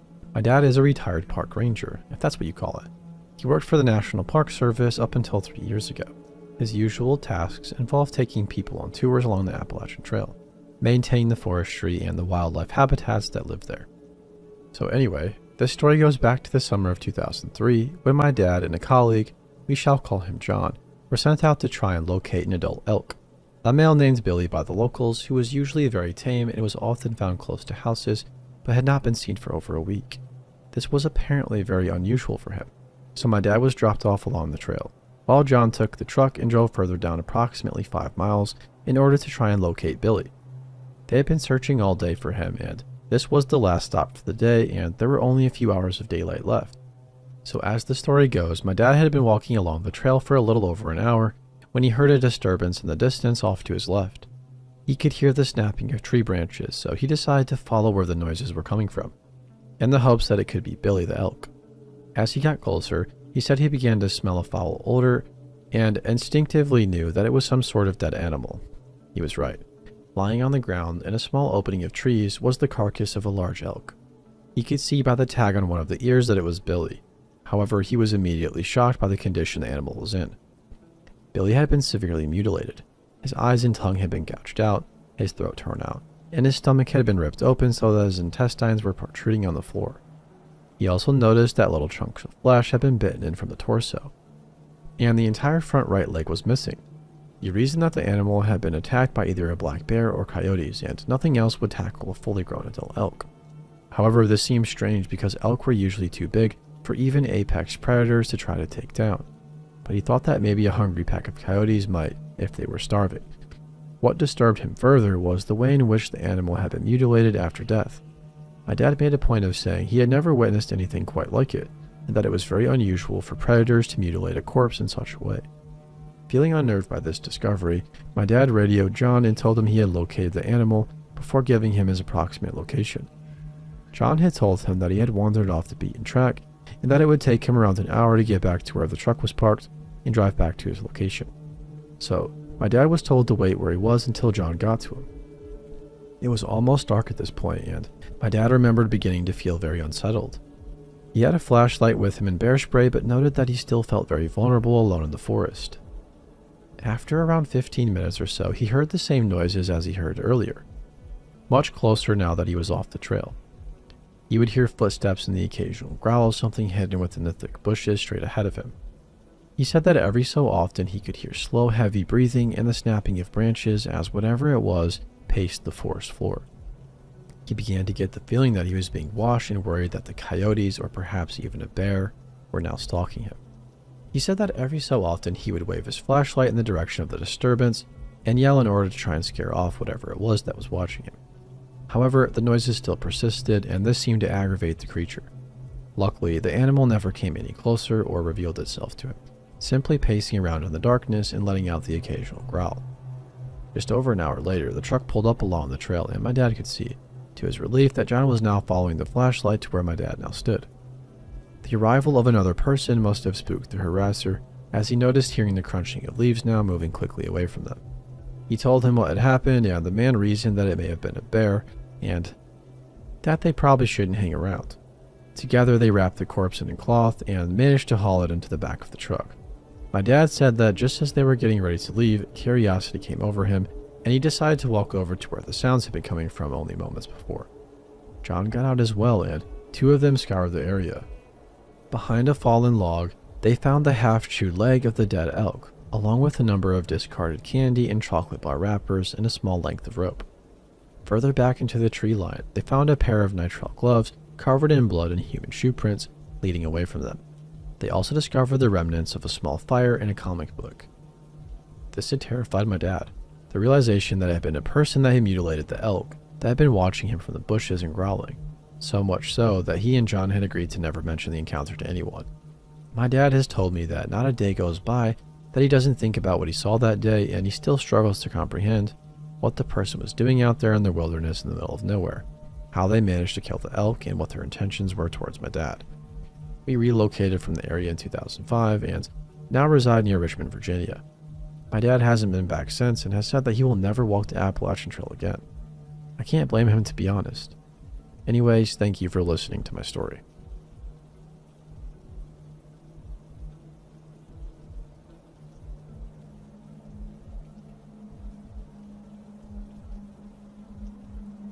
This took place about a year ago at my job. I work as a part-time cashier at a grocery store in a mostly empty strip mall, where the hours for the self-checkout station run from 3 p.m. to 10 p.m. At the time I was 18 or 19, depending on the month, and I was regularly doing the self-checkout shift. I'm a young woman, average all around, but it's not unusual for strange men to come through the store and make obscene comments. Our self-checkout area backs up to a bank with an ATM, so generally, I would have my back to the bank while I watched the registers. This was about 7 or 8 p.m. at this point. I'm a little bit away from my station, talking with another one of my coworkers, Angela. She no longer works at the store, but she's an older woman, mid-40s, and nice enough. In the middle of our conversation, somebody clears his throat, and I move out of the way so Angela could take his order. His eyes never left me as he said I was a very pretty young girl, to which I thanked him because I just wanted the conversation to end. He continued saying I looked delicious and very soft. He even used the word supple, which I remember because I thought it was really weird. At this point I'm uncomfortable, so I reluctantly leave Angela's lane to go back to my station. However, I stay standing to watch and make sure she's okay. After he's done paying, I think this is the end of it, but he comes over to use the ATM. The whole time he's mumbling about how nice I must be and how pretty girls like you never make it to the car. I got my manager, who asked him to leave as he was making me uncomfortable. As he leaves, he tells me to watch out tonight and that I would never be found. I don't drive due to my eye conditions. I go outside and wait for my mom to pick me up for my shift. Obviously, I asked my coworker to walk me out to the car. We saw him at the end of the sidewalk. He watched us, and my coworker wouldn't leave my side. He wound up driving me home that night while I called my mom to explain what happened. I don't know why I didn't call the police. Something to do with the wishes of the store, but I wish I did. I hope nobody else encountered him.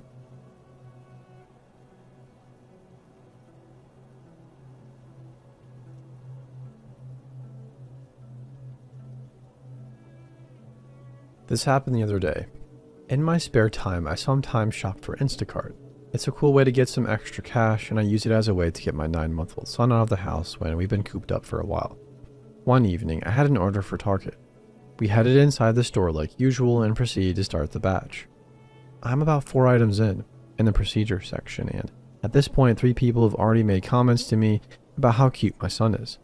This is a thing anytime we go anywhere. It's all usual and is expected now. Suddenly this older guy, maybe in his early 60s, walks up to my car while I'm looking at avocados and proceeds to hold his hand out to my son as if to signal for a high five, with a huge smile on his face. Normally my son is very friendly. He smiles at strangers all the time when they smile at him and tell him how cute he is. But this time he grabbed my jacket and leaned into me, which is what prompted me to notice the man. I immediately asked him to back up and let him know he was closer to me and my child than I was comfortable with. He then apologized and said he didn't mean any harm. I flashed an obviously fake smile and hurried into a nearby grocery aisle. At this point, my mama bear instinct kicks in, and my eyes are constantly peeled at my surroundings with each aisle we go into. I noticed this guy kind of lagging behind, but going into every aisle we go into. With only a tub of disinfecting wipes in his hand, he tries to act like he's browsing, but I can clearly tell I'm being followed. As we proceed to check out, I go into a lane that had a cashier instead of a self-checkout lane, like I normally would for such a small order. My plan was to notify the cashier that I was being followed and ask for assistance to the car. However, I no longer saw the man at this point, so against my better judgment, I refrained from saying anything. Side note, I also carry a taser and some police-grade mace on my keychain. As we head into the parking lot, I pull out my taser and I'm holding it in my hand as I push the car to my car. I take my son out and put him in his car seat, then proceed to place the groceries in the front passenger seat. I lock the car doors behind me as I go to push the cart to the designated cart area. When I turn around to head back to my car, the same man is at my son's window tapping the glass. My heart almost jumped out of my chest. I yelled, "What the heck are you doing? I'm gonna kill you, dude." As I ran over to the car, he immediately looked over at me surprised, as if he didn't think I was coming back to my own car, and ran off. It was at that moment I was so thankful that I locked the car doors, as I always do, to just return the cart. Because just that quick, he may have tried to run off with my child. I was so shaken up I got in the back seat with my son and took him out of his car seat and held him while I called the police. I've never been so scared in my life. I started to cry at the thought of how that could have gone if I didn't lock the doors. I waited for an officer to show up and follow me home to make sure the man didn't try to follow us. That was fun to explain to the customer that watched me pull up with the police to deliver their order. That was one of the scariest moments of my life, and I got choked up just thinking about it. But I know one thing. I would have risked my life in that parking lot to protect my child.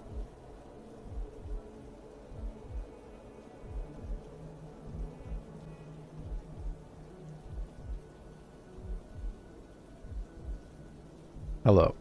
I spend around 2 or 3 hours walking alone during the AM hours every night and have done so for years, probably 1,000+ hours total. A reason for these walks no longer exists, thus I am stopping it. I have decided to write some of my experiences into a thread, with more later if anyone cares. I will start with my most recent one, which happened a few days ago. I was walking down a path to the entrance to the woods. As I was about to enter, I could see a flashlight walking down a path in the woods coming towards me, appearing to be scouting the area for something. I decided to wait near the entrance until they passed, which is still a few hundred yards from civilization, or any light at all. As they got closer, I could make out a male voice talking to someone over my very loud music. I assumed he was on the phone. Nothing too odd. However, as I expected him to walk past me, he did not. He stood around 4 feet to the side of me. It was really dark, so he was just a silhouette. I could see he had a massive German Shepherd on a leash. He was still noticeably talking, but it didn't seem like he was trying to get my attention. At this point, I turn away and start walking towards the woods when I can clearly hear him shouting something. That is when I pull one earphone out of my ear and hear something to the effect of, "It's the police. Take your earphones out and stop walking away." Realizing that he was in fact shouting at me the entire time, I turn around and say I'm sorry, I didn't know, and all that. He asks for my name, what I'm doing there, and how long I had been there. I tell him. Then he says, "Well, I'm looking for someone and clearly you're not them. Have you seen a girl around here?" To which I replied no, that I hadn't, and then he walks off back into the woods. That is the end of that story. I walked away and went home. Not the creepiest, I know, but I am left with questions. Was he looking for a girl in the dark alone at that time? And also, if he were looking for an armed criminal, Appearing to ignore him and walking away could have ended very badly for me. I'm thankful he didn't lose his cool. That is, if he even was a cop. He did say he was, but I never saw his uniform as it was so dark. I have not seen anything on the news. I just hope that girl is okay, whatever happened. My other story is a lot scarier, yet less conclusive. This one started in a local park around a year ago. For context, this park, although in a nice suburban area, is supposedly notorious for being rough. However, in my countless hours walking there, this is the only vaguely scary experience I have ever had. I have never felt anything but comfortable otherwise. I was standing by an entrance to the park, maybe 20 feet inside of it. 2 a.m. It was pitch black. I could see a few feet in front of me. The only light is the faint twinkle of streetlights beyond the far side of the park. As I am standing there, earphones in with music as always, I could have sworn I seen some movement in the distance. I squint my eyes and focus on a spot on the far side, trying to make out what I noticed, for maybe 10 seconds. At this point, I realize I'm not looking into the distance, I'm looking directly at someone a mere 10 or so feet in front of me. I shit you not, that feeling of realization is the most single powerful thing I've ever felt in my life. Felt like I was in a horror movie.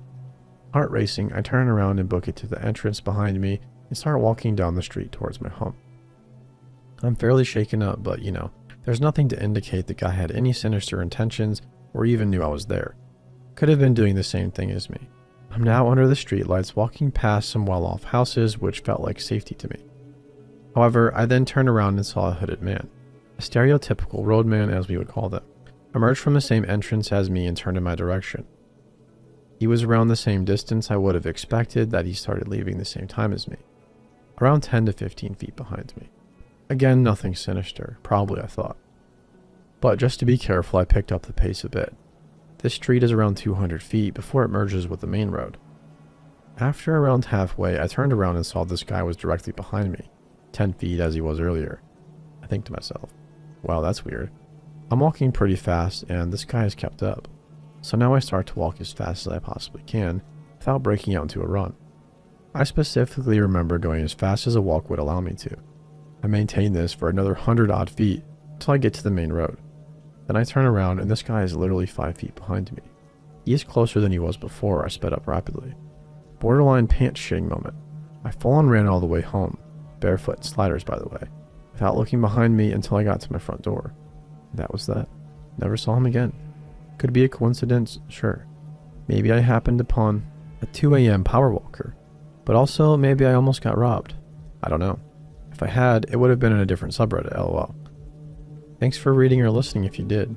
I have more stories too, but I've been writing these for an hour or two and my eyes hurt. For the amount of time I have spent out in the dark, most of which is in the woods, I have surprisingly few stories. Got a few potentially paranormal ones too, but they aren't allowed here I don't think. I consider myself lucky to be honest. I think I was tempting fate for quite some time.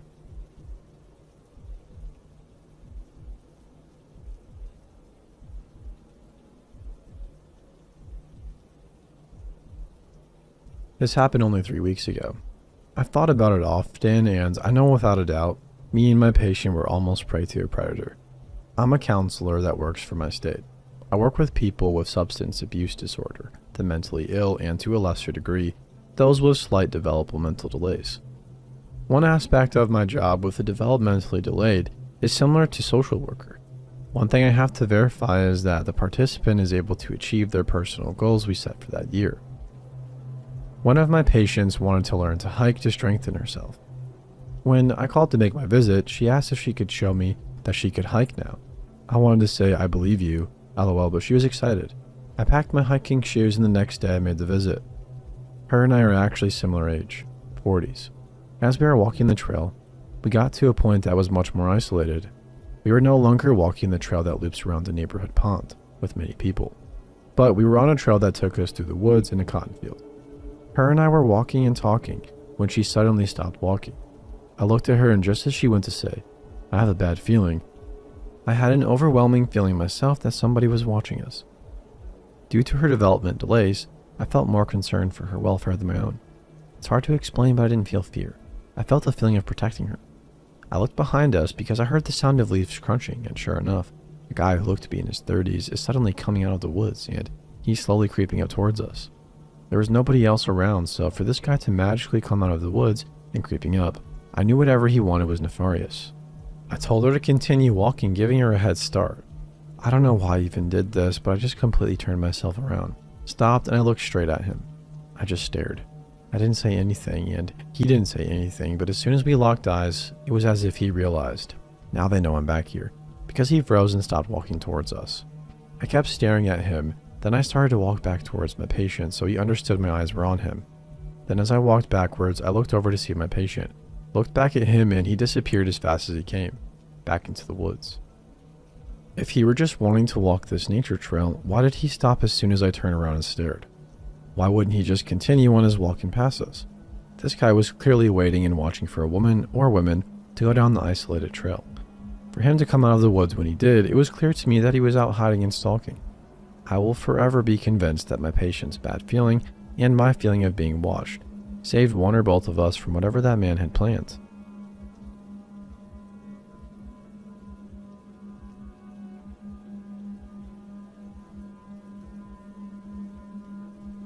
I really loved reading through all of these chilling entries. My prose is certainly duller than most, but I hope you'll read my tale. I realize that these sort of disclaimers are frowned upon, but oh well. For reference, I am a male of 23 years old. So, in the summer of 2009, I was 18, and I went to stay at a hotel on the beach for a few days with my two friends, Brian and Dude. We went to Cocoa Beach in Florida. I'm an American. As somebody who's moved around a great deal and seen most of the country, Florida is a bit of a strange place. Some parts are ridiculously beautiful, and some are horrifically dilapidated. Though, I guess that's true of many places. For my money, Florida has consistently the best looking women I've ever encountered, especially if you like Latina women. But the thing about Florida is crazy stuff happens there. Lots of insanely violent and strange crimes. So, Ryan, Dude, and I went to Ron John Surf Shop, which is a huge store where you can buy surfing equipment and apparel. I believe it's a very large chain store. So being young and dumb kids, Dude decides he just wants to steal a Speedo, only for the heck of it. I tell him that if he steals it, I'll wear it on the beach. Dude finds this especially comical. Brian is a very ethical guy, so he wants no part, but Dude steals it anyway. It is getting later in the day, so the beach is getting less crowded. We get back to the hotel and I put on the Speedo. I feel ridiculous in it, but whatever, man. I step out onto the beach as if it's a rakish new swimsuit. Three of us start kicking a soccer ball around, and random people who see me in the Speedo are laughing and giving me sarcastic thumbs up. Things of that nature. I'm smiling back at them, having a great time. I start to bend over to the ground and stretch in very suggestive ways, thrusting my hips forwardly repeatedly and things like that. People continue to find it humorous. All of a sudden, I hear shouting from the distance. About 100 yards, 90 meters away, there is a pier. Underneath the pier are 5 or 6 very rough-looking gentlemen. These men appear homeless, which doesn't really bother me as I've been homeless myself. All of them have extremely tan and leathery skin, and they're covered in very old and faded-looking tattoos. They're all disheveled and toothless and whatnot. They start screaming, "Screw you, Speedo guy," and stuff like that.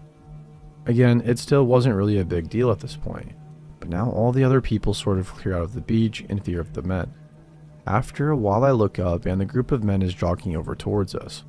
Brian, Dude, and I all lock eyes nervously. "Why the heck are you wearing that stuff?" The apparent leader of the group bellows at me. They're just getting close enough for me to see him up close. I'm about 6'2", 190 pounds, and this guy made me look like a little schoolboy with a Power Rangers lunchbox. I have no exactly how tall he was, but he was monstrous and had a blonde mohawk haircut. Now I'm starting to realize that we're going to be the victims of one of Florida's crazy-ass violent crimes. One of the men tosses a really cheap brand beer bottle at the ground in front of me. All the men have glass bottles and the leader is pretending to hold something behind his back. At this point the beach is deserted, just like something out of a movie. They have these predatory looks on their faces as they got right up next to us. To me, it felt like they had a sexual appetite for us. All of a sudden I get an idea. Pretend to be British. I can do a really good English accent based on the accent of Russell Brand. So, I'm like, "Sorry about that there, mate. We didn't realize you Yanks had a dress code. We wear these all the time across the pond, and I swear to you," all of a sudden, the guy gets a big smile on his face and says, "Oh, you guys are from England." All of a sudden, all of the guys are slapping us on the back and laughing. One guy showing Brian a tattoo on his arm, saying he comes from English ancestry. Dude starts talking to them in his best accent too. One guy starts running his hands over my body and squeezing my butt in the Speedo, which was creepy, but better than being stabbed, I guess. I end up making up a story that we come from Yorkshire. I tell him about all the pubs in the tube. Later, I found out that Yorkshire doesn't have a tube, but whatever, I guess. Anyway, the homeless guys all left a little while later and we came out unscathed. I'm just glad we weren't victims of something way more severe.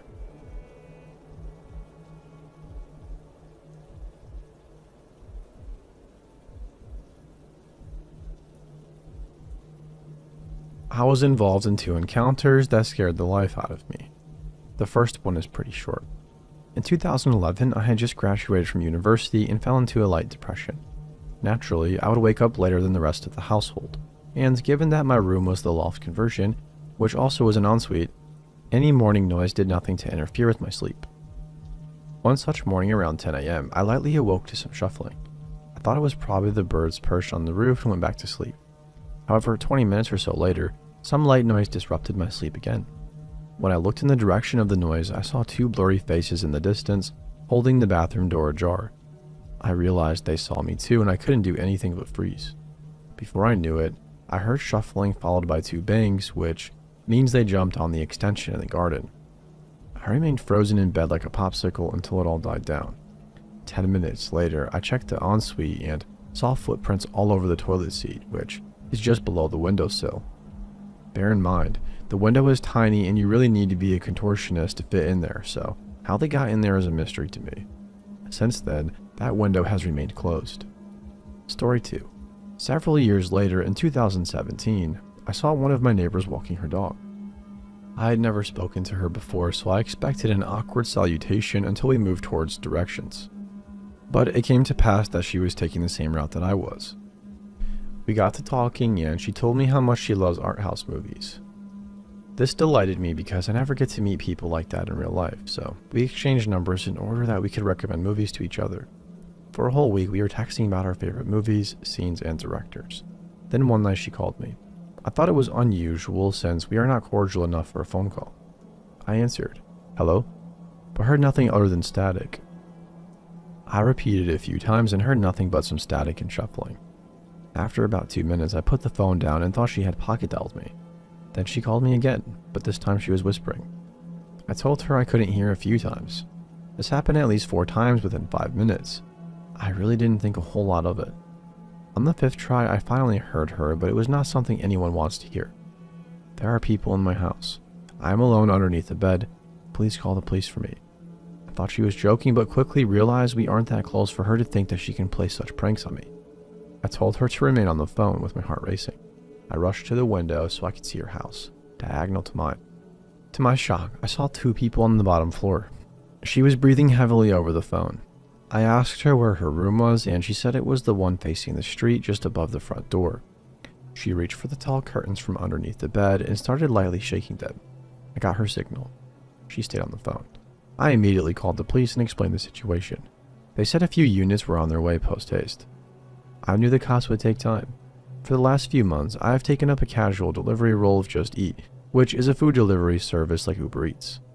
So, knowing that my knocking on the door to spook the intruders could put me at risk, given they might see my face, I put on my earphones, some stuff in a bag to make it look like a package and a helmet, with the face covering, and hopped on the motorcycle, covered the number plates with black tape, located in the garage behind my house, to make it look like I was delivering something.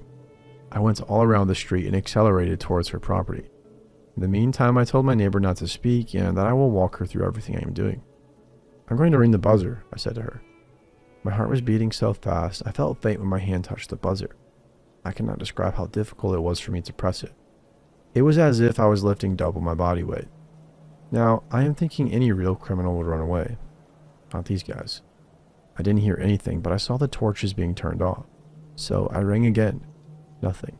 No noise, no shuffling. Nothing that would make one think someone was trying to escape. All I heard was her breathing. I saw a half-broken brick on top of the bin. People placed them to protect the bins from flying open when it's windy, so I pushed the brick next to my feet just in case I'd have to use it. Then suddenly I became brave. I pressed the buzzer again, but this time I yelled, "Delivery!" I heard some footsteps, so I repeated it. A husky voice from the other side of the door said, Nope, that's the next door. My heart almost stopped. My brain began to scatter and I stammered. Sorry, sir. Then I heard the most beautiful noise in the world. Sirens. You see, I am not the greatest fan of cops, but that sound made me feel safe for the first time ever. It was like hearing Frank Ocean's Nights for the first time. That is when the fear which the criminals in my house had the courtesy of possessing became vocal. Hurrying movements and shuffling radiated from in the house. I heard a door from a distance swing open, followed by rushing footsteps, implicative of running. As the footsteps joined into the unified sound of a whole city, sirens flushed out all of the noise. I told her to remain silent and remain alert. The cops were in front of the house and I took my helmet off. The cop asked me if I was the one who called and I said yes. Is she still in there? Yes. They surrounded the house and knocked on the door. Nobody answered. The cops told me to ask her to remain in the house. Another cop then radioed in, saying the back door was open and the garden window smashed. They said they were going. After searching the house, they found her underneath the bed safe. A few cops went on to search for the suspects, but because my area is full of lakes, ponds, rivers, thickets, and marshes, intertwined with residential properties, it was difficult to find them. I went back to put my bike into the garage. When I came back, she looked visibly shaken but was also happy. She thanked me and I was happy she was fine. They could not take anything as a bag and some valuables were found scattered in the garden. They probably felt the inventory was too heavy for them to make a swift escape. This whole ordeal lasted longer than the time it took me to write this, but I'm happy I finally put it on the proverbial paper. Why now?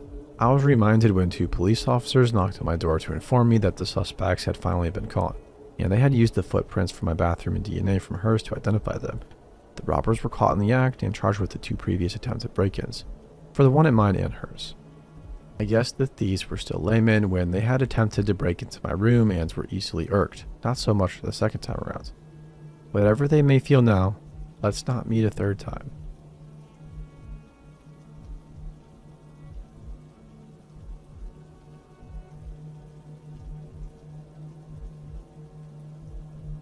When I was around 25 years old, I was working at a tiny restaurant that served desserts. It was a pretty hidden and quiet location, so I was there alone in the mornings. On one occasion, a man walked in and I recognized him from the night before. He had been there with his wife and grown children. The only other time I'd ever seen him. This time he was alone and began talking to me. Everything seemed like the typical small talk, but he kept commenting that I looked 19 and saying that he could help me. That he could get me into his job that paid $7 more than what I was making at the time. I was intrigued at first, so I asked for the name of the company, getting kind of excited, but he would just keep talking and not give it to me. He then began talking about how he has affairs and that his wife knows and is okay with it, mentioning that he had an affair with somebody once who was 19, and that now she was happily married and that to that day she thanks him for all he taught her. At this point I'm getting creeped out, but he wouldn't stop talking. This one car drove by in this solitary area, and they'd wave at him through the glass doors, and he kept telling me how he knew so many people. It all felt very shady. He wouldn't stop pestering me about this job, telling me I should apply but not giving me a name. He would tell me the overall area of where it was at, which was by the outskirts of the city, but avoid the name. Kept telling me to follow him after work so that he could come get me in. Probably hired on the spot. I told him my car was getting fixed so my sister would be picking me up anyway, so I couldn't, but since he wouldn't take no for an answer, I eventually decided to tell him I would just so he could leave. But as soon as I did, he changed the goal, and now he was telling me to just get into his car with him. That way they would see me arrive with him and would hire me right away. In between all of this, he randomly shows me a white paper that was supposedly his license to carry. Very random. He also gives me a name of the company. Eventually I told him I would and come back at the time I'd be off, just so that he would leave. I went to the back and looked up the name of the supposed job and there was nothing. I used Google Maps to search the area he mentioned and nope, not a factory, not anything. Once my time to leave arrived, my sister picked me up from the side of the building and as we drove away, he had indeed came back and was parked near the location around the corner. Never saw him again. I was recently retelling this story to a friend of mine and deeply regretting not reporting this. I had an issue with dissociation due to past life experiences, and although I was 25, I was much more naive than most 25-year-olds. You never know what people are about, especially with him showing me his license to carry, and I hope that me not reporting it didn't get anyone else hurt.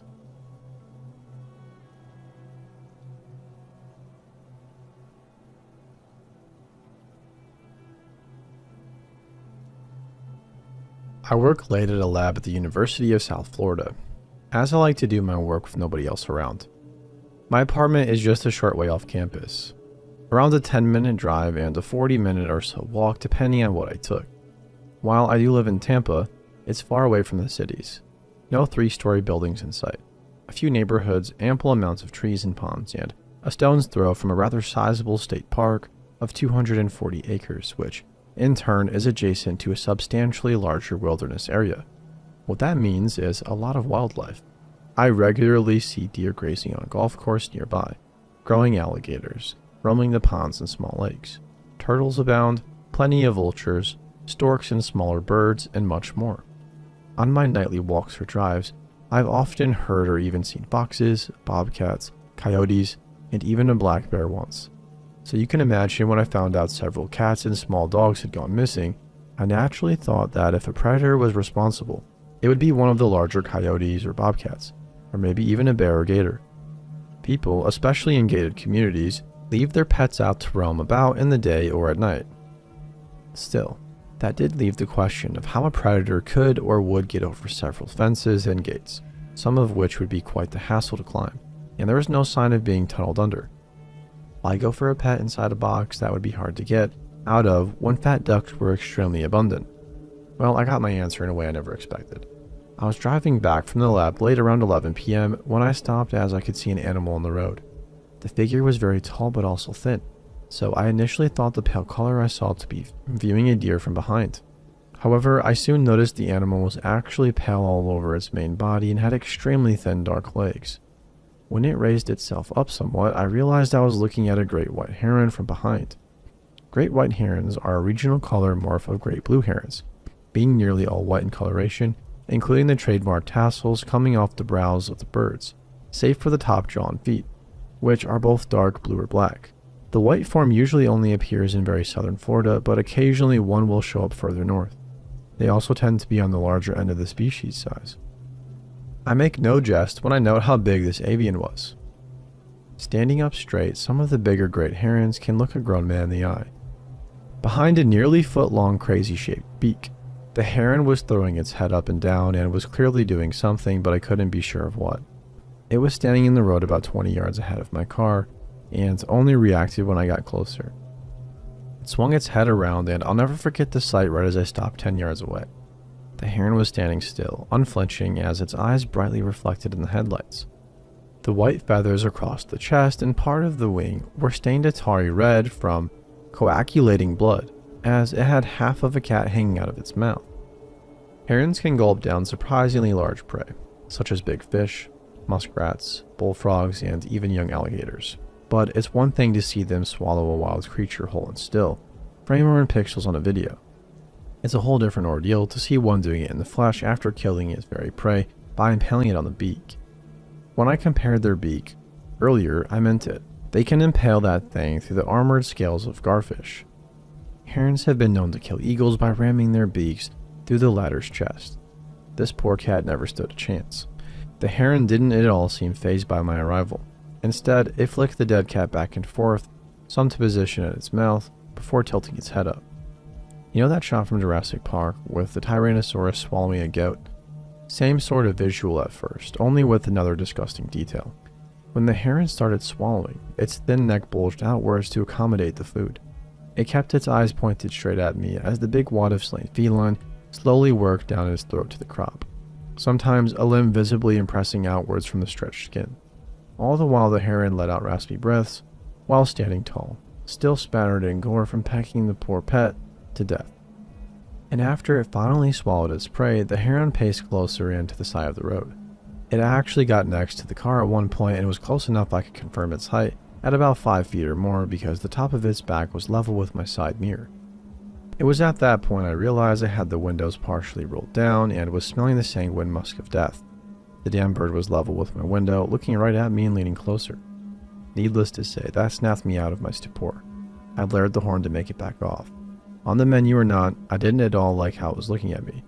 Driving down the road and making the turn, I could still see it looking towards the car as it paced down the darkened sidewalks, like it was the most casual thing ever for a 4 to 5 foot tall predator, half covered in blood, to be there.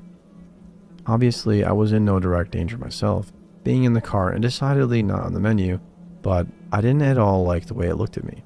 This avian predator clearly didn't at all fear people, even if it seemed conscious of cars in my presence. And given this happened at a gated community, I'd never seen any mammalian predators bigger than opossum. I think it's fair to say I now know what was eating the pets. We can often hear nowadays that birds are living dinosaurs, but I don't think some quite register that as the featherheads they're familiar with are fat city pigeons or delicious fowl. I think seeing this would help get the message across. And at night, ever so often, I can hear the deep, throaty shrieks that species give off flying over from the forests and swamps and into the neighborhoods. Don't leave your pets out, people.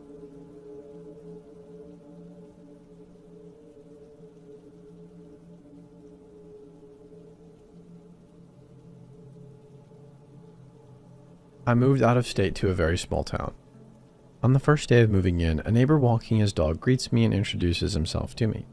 Gives me a quick rundown that the neighborhood is filled with tweakers and other shady types. I took that as a general warning that may be all I'll deal with. A few months later, he invited me over to his place to teach me how to do some woodwork. As we were making a shelf for my cat to sit on, he's asking me questions. To me, they were normal everyday questions, but looking back, I realized how he was trying to get information out of me. Why did you move out here from out of state? Who lives with you, or do you have any other family members in the state or area? Once we were done, we went to install the shelf and he met my mom who stays with me. He talks to her for a bit, and we leave to walk back to his place. He starts telling me that he can see our yard from his place and notices that I barely go outside with my dogs. Told me not to worry that if someone breaks into our place, he can see them and shoot them from his room. That's what I'm thinking. How is that possible because you live over half a block away? Before I can question him, he asks me if I want to see more of the town. I'm like, yeah, let's go. He walks to his car and pulls something out from the middle compartment, then tells me to go in his pickup truck. So I do while he's filling the gas tank up with gasoline. Once he's done, he walks to the driver's side, opens the door and drops a holster between us. He tells me not to worry about it as I look, trying to see if it was a gun or not. As we're driving, I realize he hasn't said a word for about 5 minutes, and this guy loves to hear his own voice. Another thing I noticed is that we're on a dirt road and haven't seen a single house, trailer, or vehicle for a while. I guess I gave off some nervous vibes because he suddenly goes, "So yeah, you know where you're going out here. If you don't, you get lost. And it's best to have a pickup or ATV to drive out here." After about another 10 minutes of silent driving, we get to a little creek. Luckily, there was another truck there. All he says is, "Oh, look at that, someone else is here with us." And he grabs a holster and gets out. We see a lady with a big dog playing in the water. She turns to us and she sees him walking closer to her. She gestures to his holster and he tells her not to worry, that it's for the snakes. She lifts her shirt above her waist to show her gun and she tells him she's not worried one bit. They talk for a few minutes and she tells him that her husband is home waiting for her to make dinner and she's just out letting the dog have some playtime. The neighbor changes his tone and posture from confident to defensive now. She called her dog and they went back to their truck. He's watching her and she hasn't started her truck yet. A few minutes pass and he tells me, "I guess it's time we go too." When we get to his truck, she drives off. On the drive back, I start to get uneasy and creeped out. Why would he drive me all the way out there and just leave? Why tell me not to worry about the holstered gun, but tell the lady what it's for? I finally get out of my head and just break the silence and give him my life story as to why I moved. Finally, he responds that he can relate to my story and gives me the rundown of how the town is and what it's about, and that some people are more racist than others and I should watch my back for that. Once we get back to his place, I tell him I have stuff to take care of at home and get the heck out of there. I said to myself, if I'm ever going to hang out with him again, it won't be alone.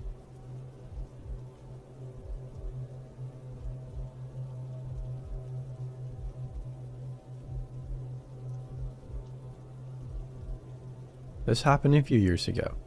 I was going through a difficult time, so I was looking for a new place to live without big commitments until I figured life out. I met this guy through a Craigslist posting. He said he had an apartment and was looking for a roommate. I got his name and number, called him, set up a meeting at a public place for a meet and greet.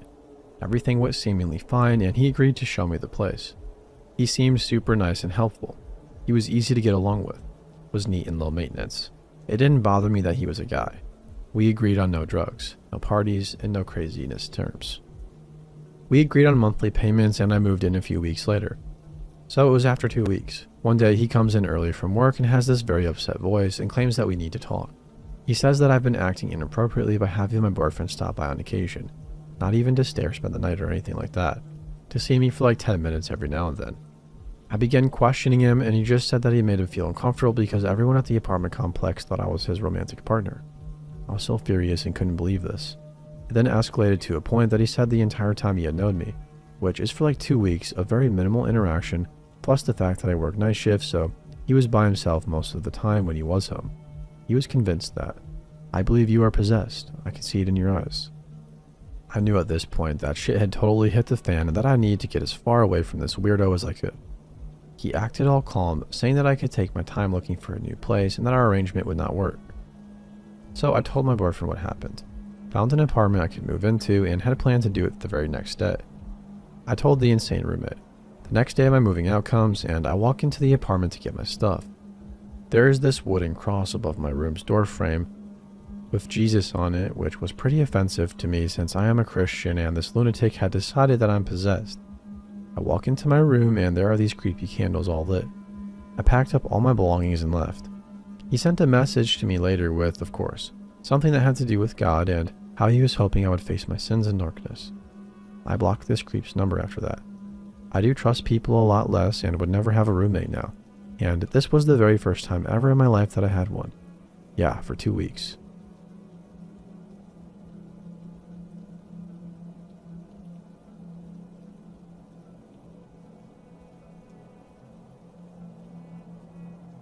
So I live in a compound, and we have a gym in the community. I used to go at 2 a.m. 6 times a week. One day this guy walks in and starts working out, and at the end of my session, he says if I needed any gym advice, I should ask him. What was weird is he's really skinny, while you can tell I've been gymming for a really long time. I didn't really think much of it until a few days later. He appeared again at the same time.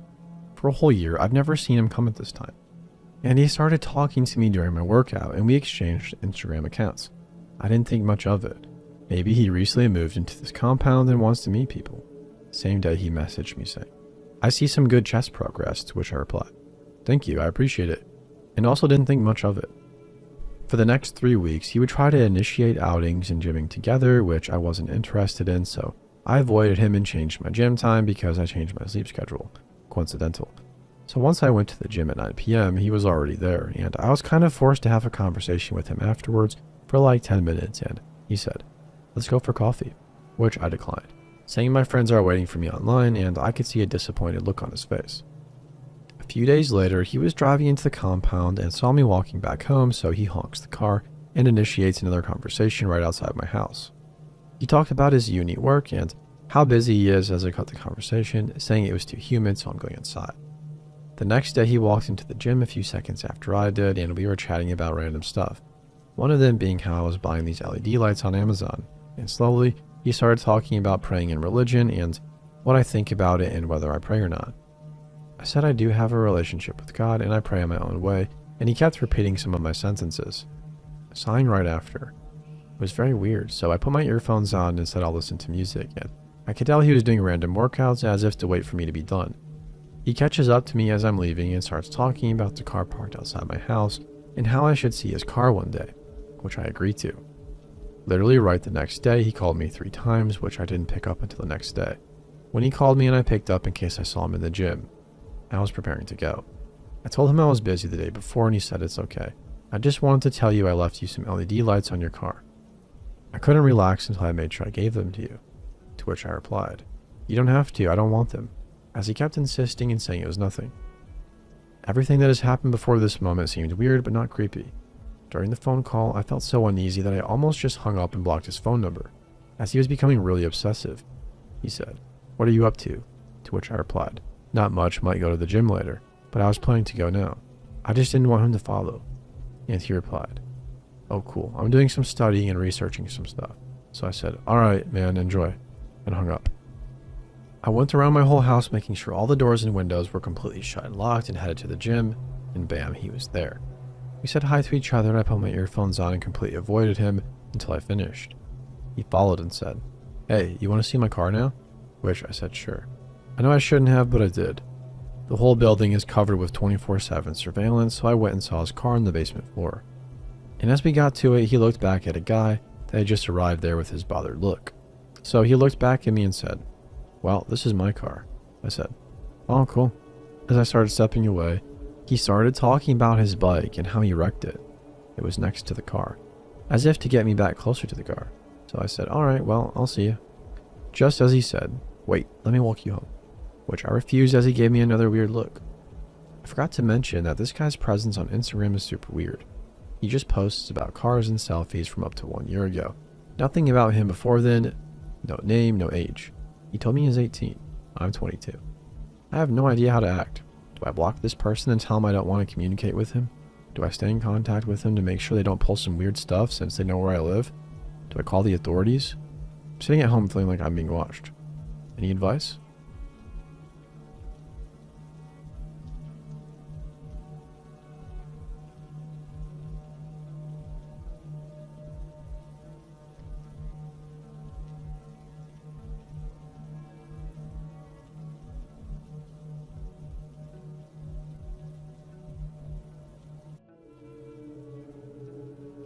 Gather around, folks, as I recall to you the details of the most WTF moment of my life.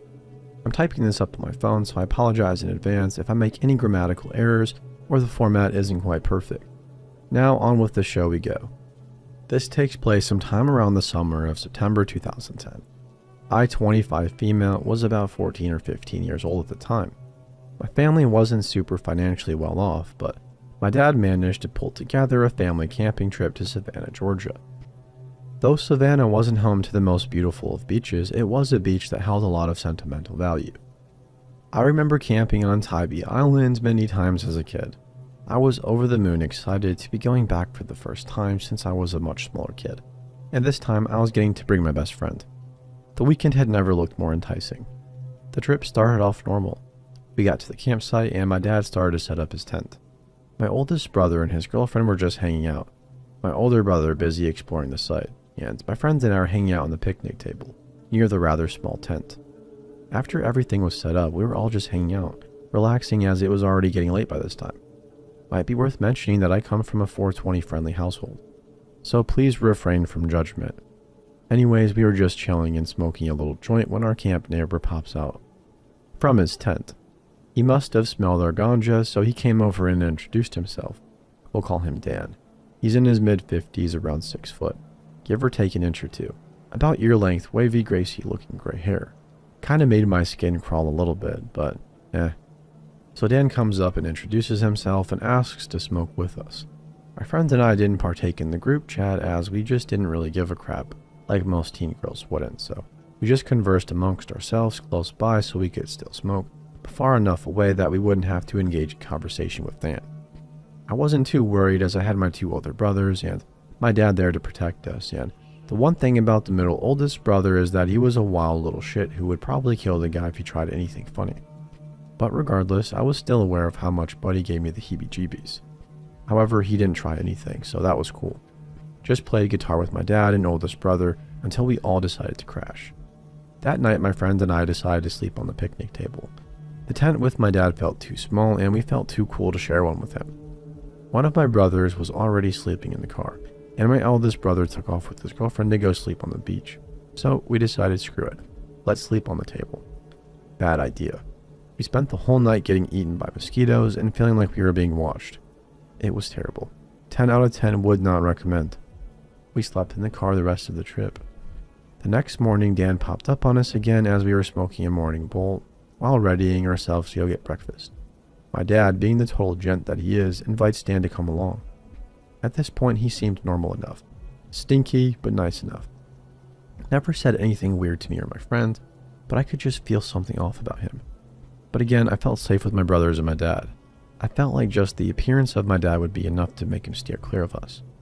My dad's not too tall, but he is fit, covered in tattoos with long hair and several facial piercings. Total metalhead, and despite his big heart, he had the male equivalent of a resting bitch face. So breakfast started off normal. We're all baked and giggling, enjoying our scrumptious-ass breakfast, when all of a sudden Dan pipes up. He starts talking about the show Hannah Montana. We all exchanged glances like, is this grown-ass man really raving about a teen television series? So we all sit back and listen. Dan goes on about how beautiful Miley Cyrus is, and how he hates the character Oliver and how cool the character Lily was. We're all looking like, what the heck? When the real dinger gets thrown out there, this guy, this poor delusional man starts telling us that he's in a relationship with Miley. That when she has a love interest in the show, it's really just a subliminal message that she's sending to him.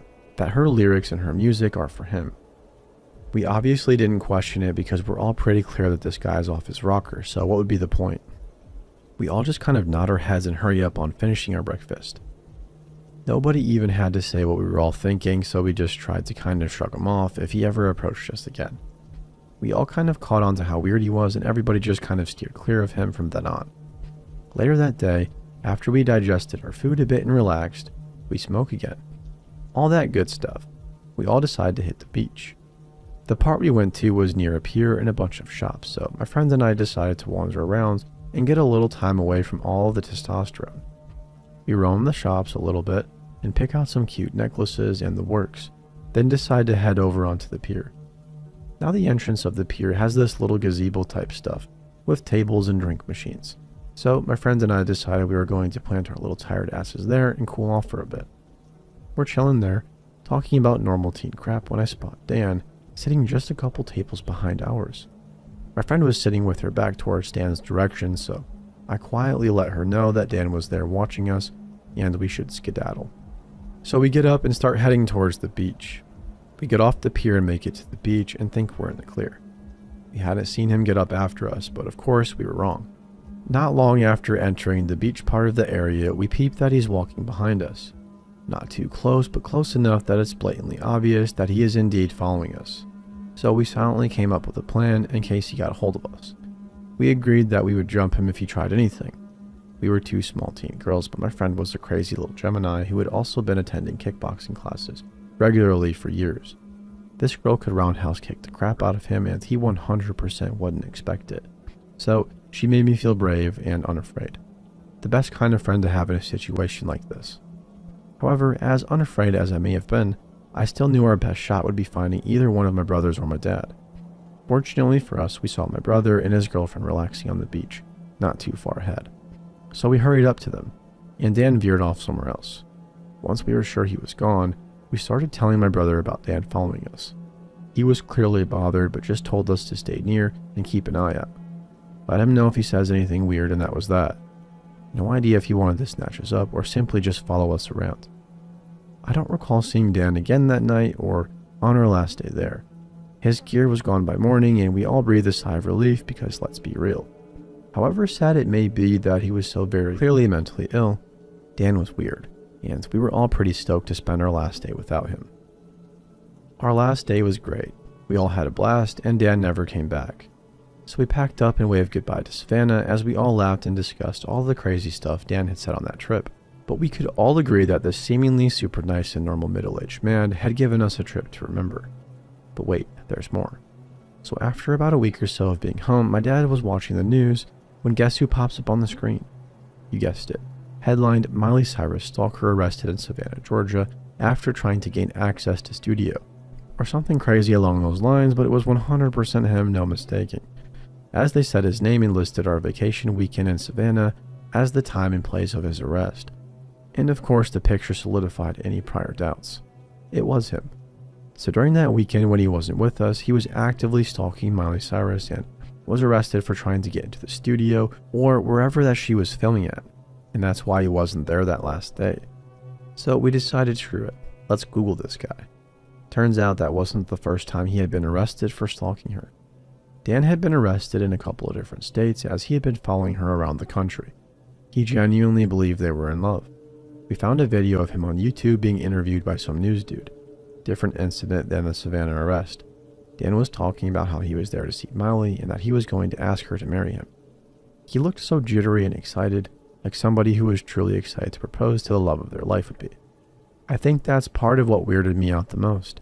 He really and truly believed it with all of his heart. And that, my friends, is terrifying to say the least. So there you have it, internet dwellers. The story of my camping trip with the official Miley Cyrus stalker. I changed his name as I'm not certain of the rules as far as naming criminals go. But a simple Google search should suffice for anyone who's truly curious. As a last thought, I'll leave you with this. I kept wondering why Dan was drawn to my friend and me, and recently I relayed this story to a friend. Something dawned on me. Hannah Montana, or Miley, on the show was a brunette, and her best friend Lily was a blonde. I was a brunette, and my friend was a blonde. So what if he saw us and had some weird thought of us being like them or something? I don't know, could be a stretch, but my mind was blown when I thought about it. Anyways, that's about it. I hope you enjoyed my story. It's one I always enjoy telling because it's just so, what the heck, you know? LOL. My friend and I are still super close, and it's something that gets brought up at least once or twice a year, either with her or with my family. A memory to last a lifetime for all involved for sure. So at least we have that.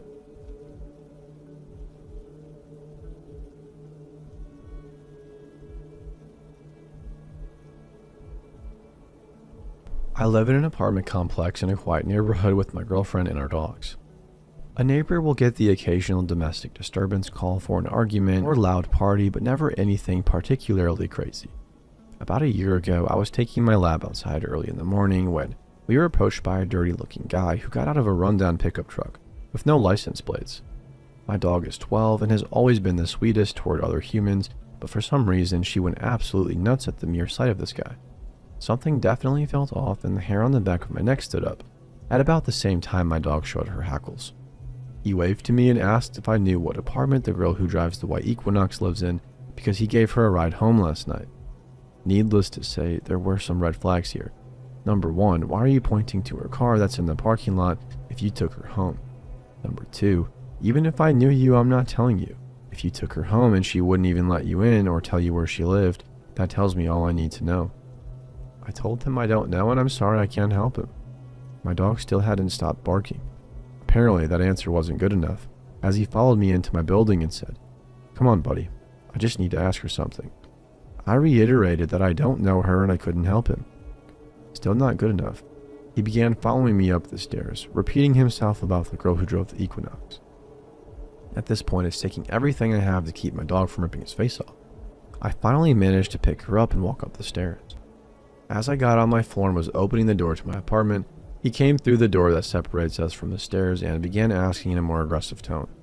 Mind you, I'm taller than this guy, covered in tattoos, worked out fairly regularly at the time, and had a large dog who was snarling at him. I'm far from a badass or anything, but I'm not usually the type of person somebody targets to harass. Up until this point, I was speaking to him very politely. There was clearly something off about him, and I just wanted him to go away, but screwing with somebody at their home is crossing the line. He kept approaching me as I was opening the door, so I finally told him, "Dude, if you come to my door, I'm going to blow your brains out." And this wasn't a bluff. I keep a handgun by the door due to some run-ins in my past. That, along with my tone of voice, was apparently enough for him to get the message, as I watched him run out of the door and back to his vehicle from my window. I notified the apartment manager and they said they would contact the police and figure out who drove a white Equinox in my building so they could alert her as well. I have no idea what he intended to do had he gotten in my apartment, or what his intentions were with the girl he was looking for. I'm just glad my dog has a great sense of character.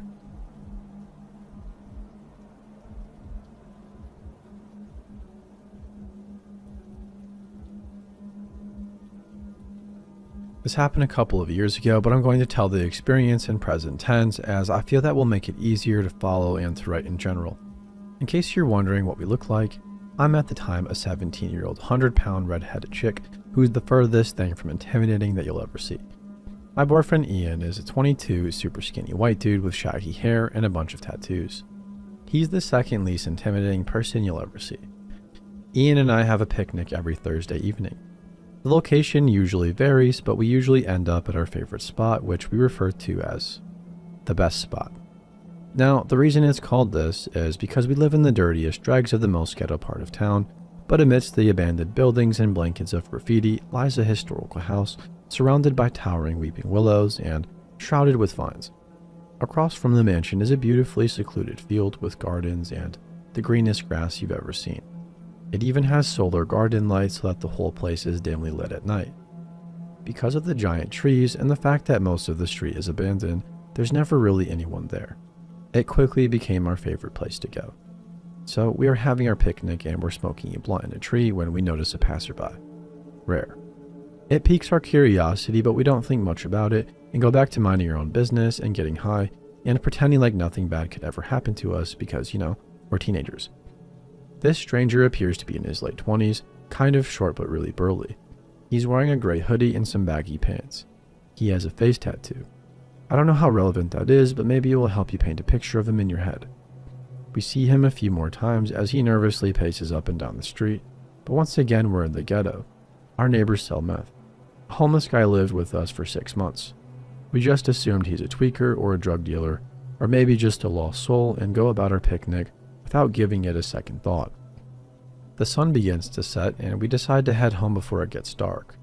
Our house is about 2 blocks away and conveniently difficult to find. There's this apartment complex, and hidden behind that apartment complex is another tiny quadplex where we live. So we are making our way up the quickly darkening street when Ian turns to me and whispers, "Pretty sure that guy's following us."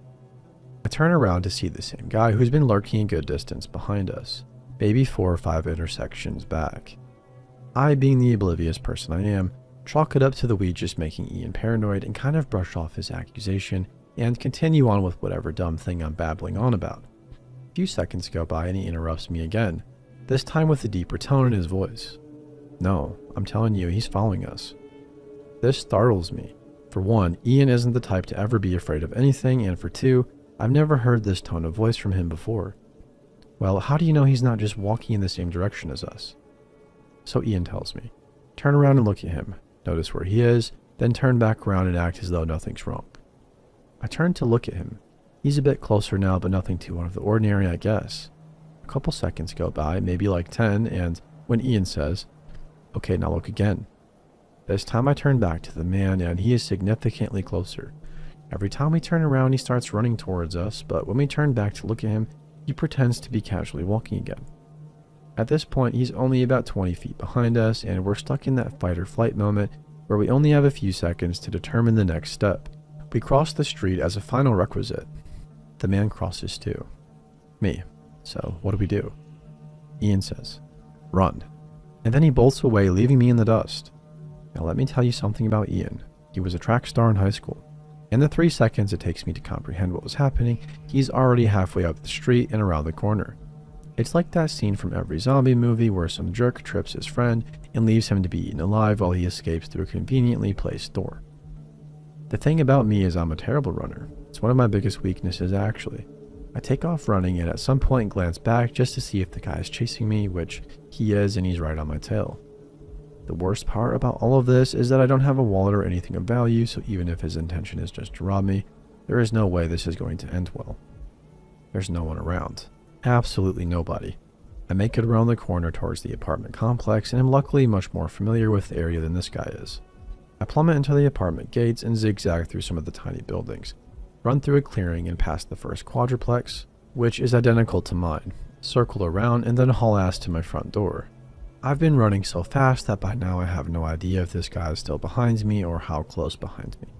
In a moment of sheer panic, I fumble for the keys and somehow manage to get them in the doorknob, even though my hands are shaking like Elvis Presley. I fling the door open and slam it behind me and lock it as fast as I can. Then I wait in terror. Did I lose him? Did he see where I went? Is he going to come back later? What does he want? Is he going to bust out one of the many windows and murder me? I simply don't know. I don't have the slightest idea what this guy's intentions are, but there are windows all around, and even the door is basically one big window. Luckily, all the blinds are down, but you can still see shadows, and there's a broken blind on the door where anyone can peek in or out. I sit on the ground beneath the door in hopes that I've lost the guy, in hopes that he didn't see where I went. A few moments pass, but it feels like an eternity. Ian is nowhere to be found. I don't have any weapons, and I'm paralyzed with fear that he will see me through the blinds if I stand up or try to make it to my phone. Then it happens, the shadowy figure peering through the broken blind. I can only see his half-muffled silhouette, but I know he's looking inside. I'm ducked down, hopefully out of sight at the bottom of the door, and completely frozen. He stands there for at least a minute and eventually leaves.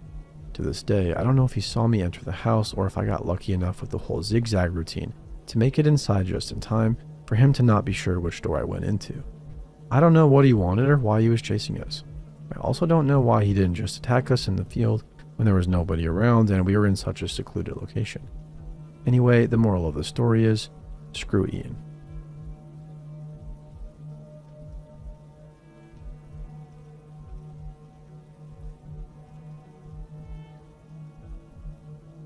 This happened like 4 or 5 years ago when I was 17 years old. I had a girlfriend. I'm also a girl, and I was at her house for the day. At this time, I didn't have a good relationship with my mom, so I would sleep for weeks at my best friend's house. So I realized it's like 1 a.m. and I decided to call an Uber. As I live in a kind of small city, so buses stopped passing by at 10 p.m. approximately. I called the Uber and asked it to wait at the end of the block so it wouldn't have to take an unnecessary turn. When it got there, my girlfriend went with me so we could say goodbye. We hugged and kissed, but that kind of kiss that lasts like 2 seconds. I waved to her as I turned to sit on the passenger seat of the car and say hello to the driver. He replied to my greeting and started driving. He looked okay at first, but I was really wrong. He was in his mid-40s, his head was shaved, and he had a large tattoo on his arm. He asked me if I was a student, and I replied yes. Then he asked what I was studying at college, and I told him that I was actually in my last year of high school. He said that I looked a lot older, and I just awkwardly laughed. This is when things started to go downhill. The conversation went something like this. "Was that your girlfriend? The girl you kissed?" Yeah. "How long have you been together?" "1.5 years." "Wow, that's a really long time, so are you a lesbian?" Why?" "Don't be ashamed. I'm not homophobic or something. I actually really like lesbians," he said. "Oh, so are you? And how do you do it if none of you has a dick?" "I really don't want to talk about that," I said. "Why? Sex is normal. I want to know how you do it." Me. Have you ever been with a man?" he said. "Sorry, but I don't think it's appropriate to talk about this." Then he said he wanted to experiment a bit and have a threesome with 2 girls. "Do you like men?" he said. "Not really," I said. "It's okay. We don't have to literally have sex." He said he could just stand there and look as he touched himself. Me. "We are not interested in that kind of stuff." Then he asked me how I know I don't like men if I've never been with one. "Have you ever wondered what it's like?" he asked. Friendly reminder that I was 17 at the time. My girlfriend was 16, and this creep was damn near 40 or older. At this point, I'm freaking out. This guy was taking another route to take longer to arrive at my friend's house, and I remember thinking, well, these are the last moments of my life. This guy is taking me somewhere else. Maybe it sounds a bit extreme, but where I live is not that uncommon for this kind of stuff to happen. I'm an atheist, but seemingly a miracle happened, and my friend called me. I put him on speaker, and he asked me how much more I'm going to take because he was worried. So I replied that the Uber driver is taking another route, but I'll be there soon and ask him to wait for me at the front door. The creep panicked and took me to my friend's place. I opened the door and ran as fast as I could to hug my friend. At that moment, I walked in the house. I just fell to the ground and cried my soul out.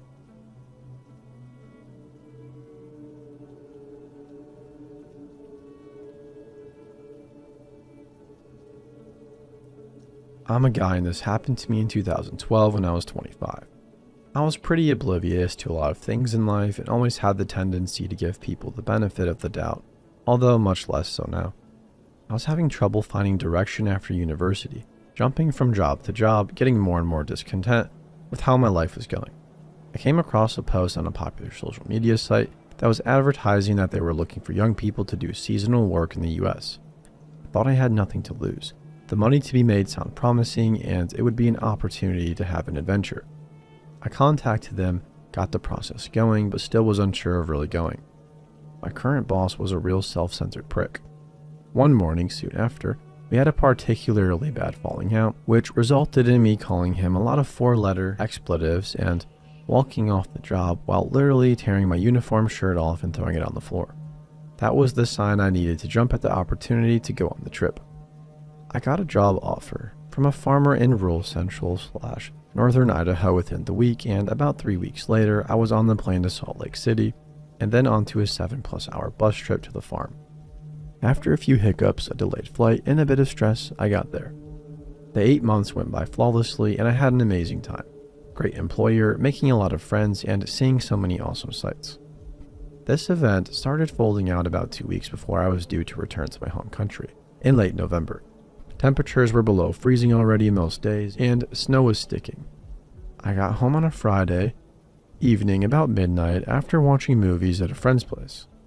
I was a pretty serious night owl at that age and could function on 3 or 4 hours of sleep for months on end without problems. I called my parents around that time because of the time difference. It was around midday back home. Talked for about an hour or so, and when I hung up, I heard a vehicle drive up our shared driveway. The layout of the apartment block was as follows: 2 blocks of 4 units each, 2 on the ground floor and 2 on the first floor, 8 total. We had a shared driveway with all units facing the driveway and 1 parking space for each unit next to each other, right in front of the bottom unit's front doors. I lived in number 4, which was the right-hand side of the top unit in the first block. The creep this story is about lived in 6, which was the bottom right-hand unit in the second block. His name is Corey. The way my unit was laid out, I would have full view of the whole driveway and all of the car parkings all the way into the street. Unfortunately, there was very little light in the parking area as the street lights did not reach down the driveway. Now back to the story. I peeked out of my front window and saw it was the guy from number 6 coming back, as I recognized his truck in him as well from his stocky build, beard, and shaved head. I could hear he was mad and probably drunk because he was bellowing some nonsense and shouting something towards his girlfriend, who got out of the passenger side. He started kicking and punching some of the vehicles in the parking area, proceeding to knock the window out of an F-150, breaking down the railing from the stairs, leading to the second floor units. He went on for about 15 minutes with his vandalism and violent outbursts before his girlfriend herded him inside and it got quiet. Nothing else happened, so I got in bed because I had work that Saturday morning. When I got home about 5 p.m., there was a police cruiser in the driveway. I went up to my unit, and a while later there was a knock on my door. I opened up and it was the officers. They inquired if I had seen something the previous night about the property damage outside. My normal consensus would be to stay out of anything that does not affect me personally, but I did not want to lie to the police in a foreign country and risk getting in trouble. So I gave a vague and short description of what I had witnessed, making sure to not directly point to the guy in number 6, just saying a guy with a shaved head. They thanked me and went on their way. That Tuesday morning, I got a loud knocking on my door again. As I peeked out the front window, I saw the guy from number 6, Corey, pacing on my porch, shouting to open up as he knows I'm inside. I get cold, immediately thinking, "Aw man, now I'm gonna get beaten up." About 5 minutes later, my employer pulls up and the guy storms off. I go to work with my ass shitting bricks the whole day. I considered contacting the police officer that took my statement but decided against it as I do not want to cause more trouble. I get home pretty late and a little while later I see Corey's girlfriend walk over and come knock on my door. I open up and she asks if she can have a chat. I say sure and step outside. She explains to me that he is on probation and any incidents will cause him to go back to jail. I said to her, then he should not have acted out and vandalized people's property. After a bit of back and forth, I gave her the copy of the statement I had, showing I did not imply him directly, only giving a general description saying it was dark and I could not see much. That put her a bit at ease. I told her I will retract the statement saying I was sleepy and unsure of what I saw if he stays away from me. She said she will talk to him. A couple of hours later, I get a knock on my door and it's the girlfriend. Corey stands at the bottom of the stairs saying he wants to apologize.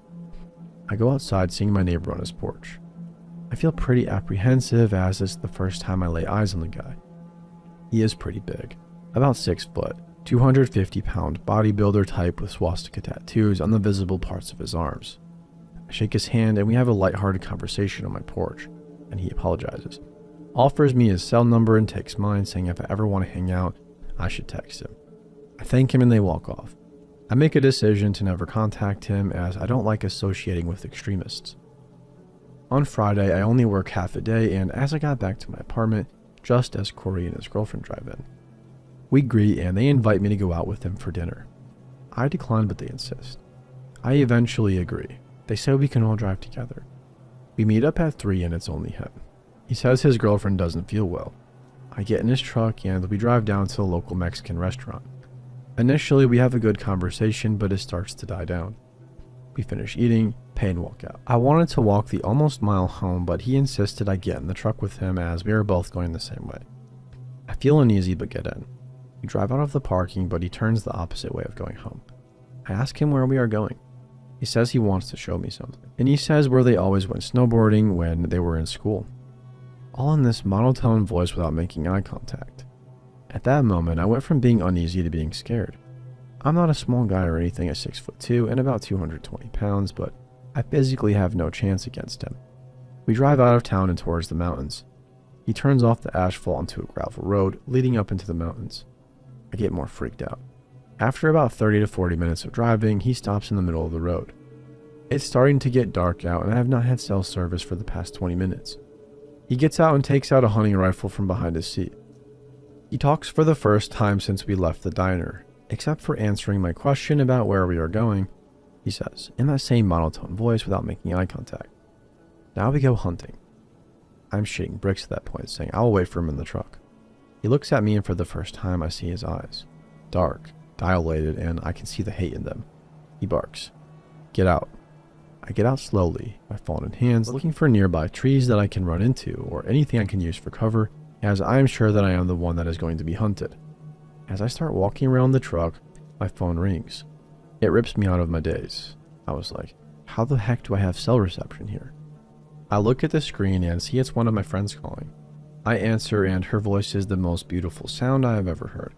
I immediately tell her where I am and with who. She asks me if everything is okay. I tell her if she does not hear from me again in 30 minutes to call the police. The call starts breaking up. I repeat that if she doesn't hear from me in 30, to call the police and tell them what I just told her.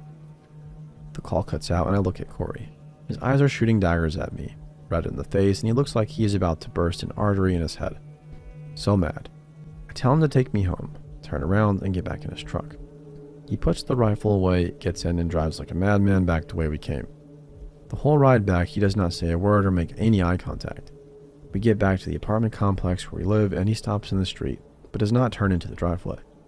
I jump out before the truck even comes to a complete stop. I see my friend's car parked to my spot. I did not have a car, and she came running towards me as soon as she saw me. We go into my apartment, and I explain the events to her. She goes white, and when I told her who the guy is, she tells me to pack my bags, and I'm staying with her and her family. I pack my stuff, and we leave. We get to her house, and her dad asks if I'm okay, as she had filled them in after the phone call. I explain it again, and her dad asks me who the guy was. I said his name and gave a description. Her dad got a somber look on his face. He explained that I was very lucky and we should contact the police immediately and give a statement. Also because he was on probation, or parole, unsure which one. It was illegal for him to possess a firearm. Called the officer that took my initial statement and he came by the house. He was friends with my friend's dad and I gave a statement. I flew back to my home country a week later. I stayed with my friend and her family for that week as work was just about done and they were having Thanksgiving, etc. The Sunday after the event, her dad and I were making a roast in the barbecue in the garage. And he filled me in a little bit. He went to school with Corey. Since school, Corey has been a bad seed, dealing drugs, getting in fights, and just being a generally unproductive waste of a human being and a burden on society, really. His first stint in jail was just after 18 when he got caught with more than a pound of weed in his possession. He got 3 years for it as it was his first offense. The second stint was shortly after he got out. A nature conservation officer caught him hunting illegally, and when he confronted him, Corey flipped out and beat the officer half to death. That got him 10 years. His stay got extended. How long, I'm not sure, because he shanked a couple of inmates and jumped and assaulted a prison guard. He also told me that the police picked up Corey on Friday night and found him with a loaded rifle in his truck. He was promptly arrested as it was a violation of his probation. Our interaction took place a few months after he got out the second time. Her father said there were rumors of him shooting a rival dealer in a city close by, but nothing could be proven. He also was a proud member of the white supremacists. I saw his girlfriend the night before I flew back at the grocery store, and the look she gave me is one of pure hate and anger. I still wonder if she was in on the plan or knew what he was planning to do.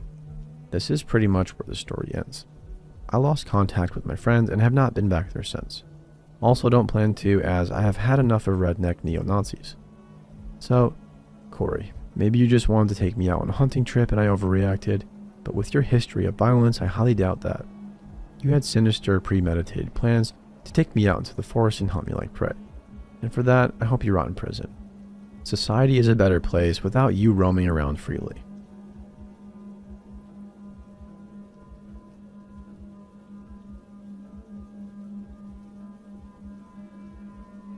My best friends and I are both females and are 18 years old, but quite short and young looking. I'll call her Rose. We were walking down a very quiet street in Sydney, a little bit lost. I'm usually very alert when in public places, being a young woman. We were talking about albums and music, and a man jogged past us. He He was looking at us, and I made eye contact with him the whole time before he stopped about 10 meters up. He looked to be in his late 30s. I already got a bad feeling about things, and I signaled that to Rose. He stopped us and asked us if we had any music suggestions. Awkwardly, we said no, and he said, "But you were just talking about albums." Keep in mind, he had earphones in as he jogged past us and was only near us for a few seconds. Does this mean he was following us without us realizing? We tried to turn the conversation down every single time we spoke, but he began to follow us. Rose is shorter and younger than me, and it shows. His questions were more directed at her, and I immediately started to answer him before she could. He got mad at me and began to try and talk some more to Rose. He would comment on the clothes she was wearing, and I would do whatever I could to intervene. Rose made me aware of the swastika tattoo on his arm. He continued following us wherever we would go, despite us being in a very public area of the city now. It got to the stage where I grabbed Rose's hand and walked onto a busy road, pulling her across, narrowly avoiding cars. He still followed. We then started walking down some hill with no idea where we were. He stopped and asked why we were going that way, and we said there was a place we wanted to visit. With that, he turned around and jogged away. We still don't know what his intentions were. We always felt safe at the city during the day, but now things feel different.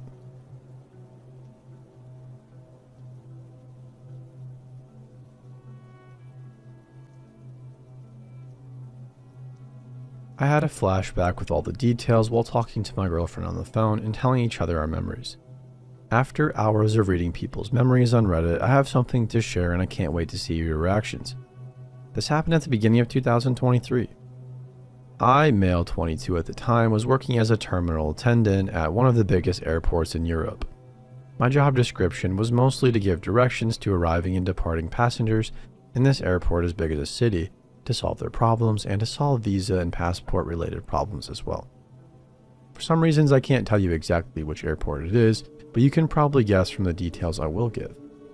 Since the airport is really huge and is in a very key location, it is one of the transfer points for passengers coming and going from Asia, Africa, Europe, and America, so it was in the nature of my job to encounter very strange types of people and events.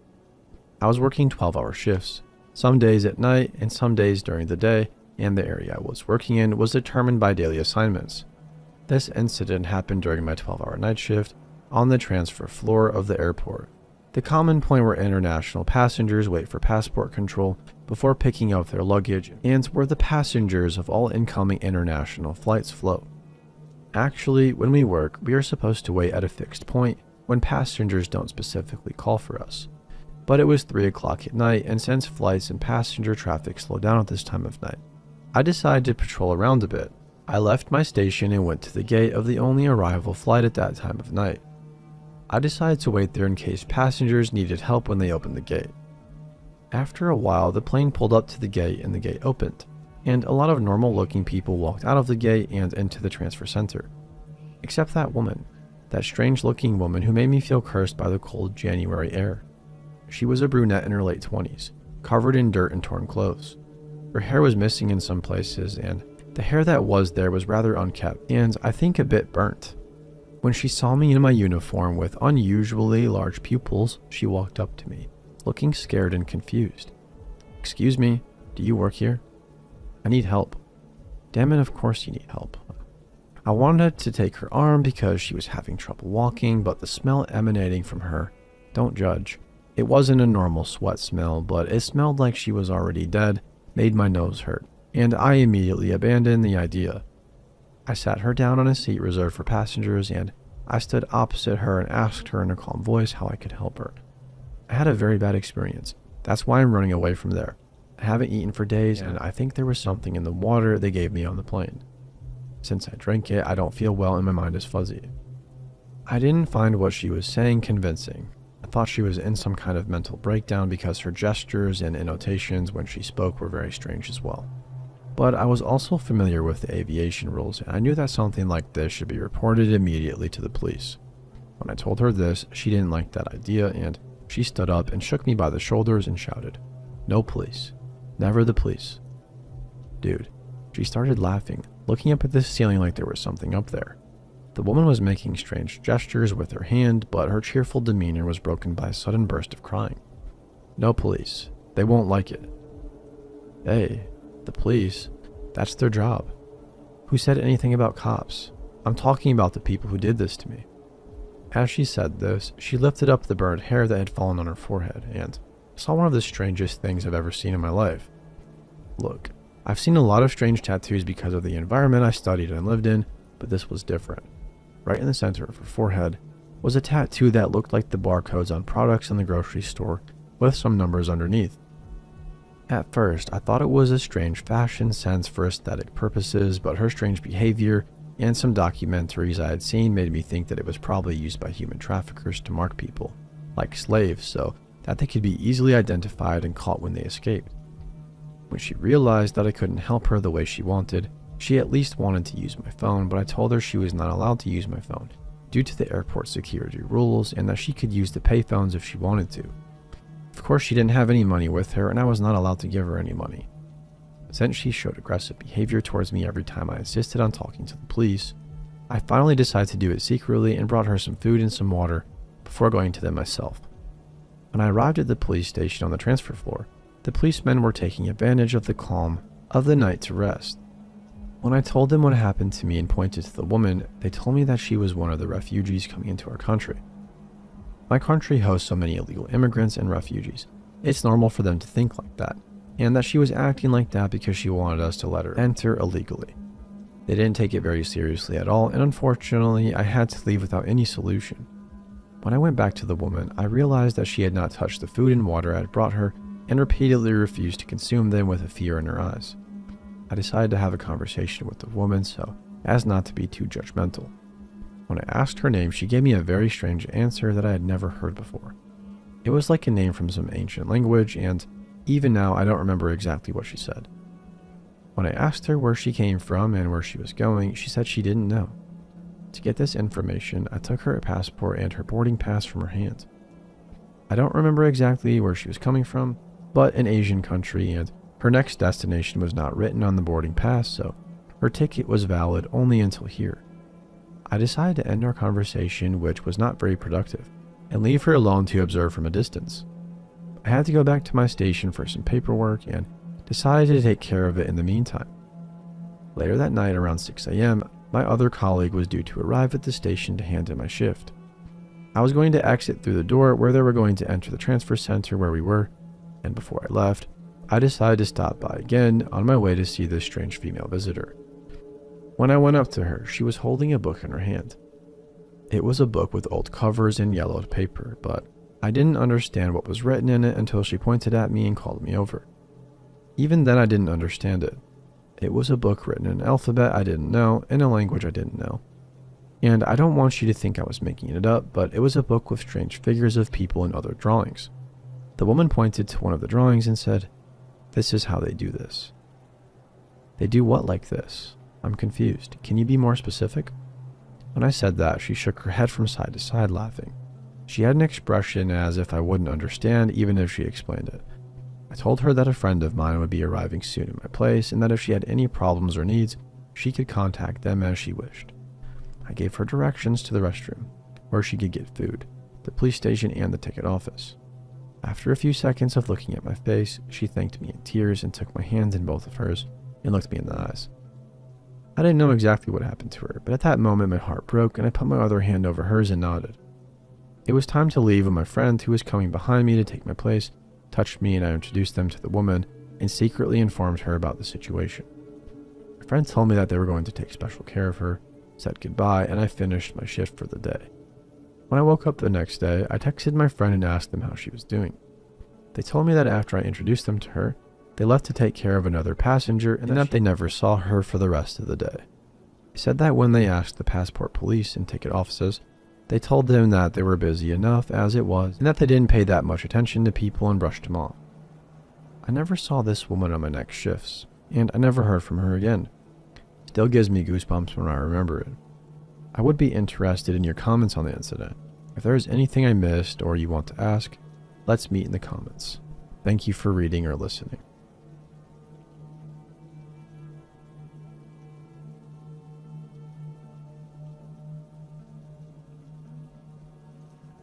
I've never really sat down and written all of this out before, and I keep getting reminded about it.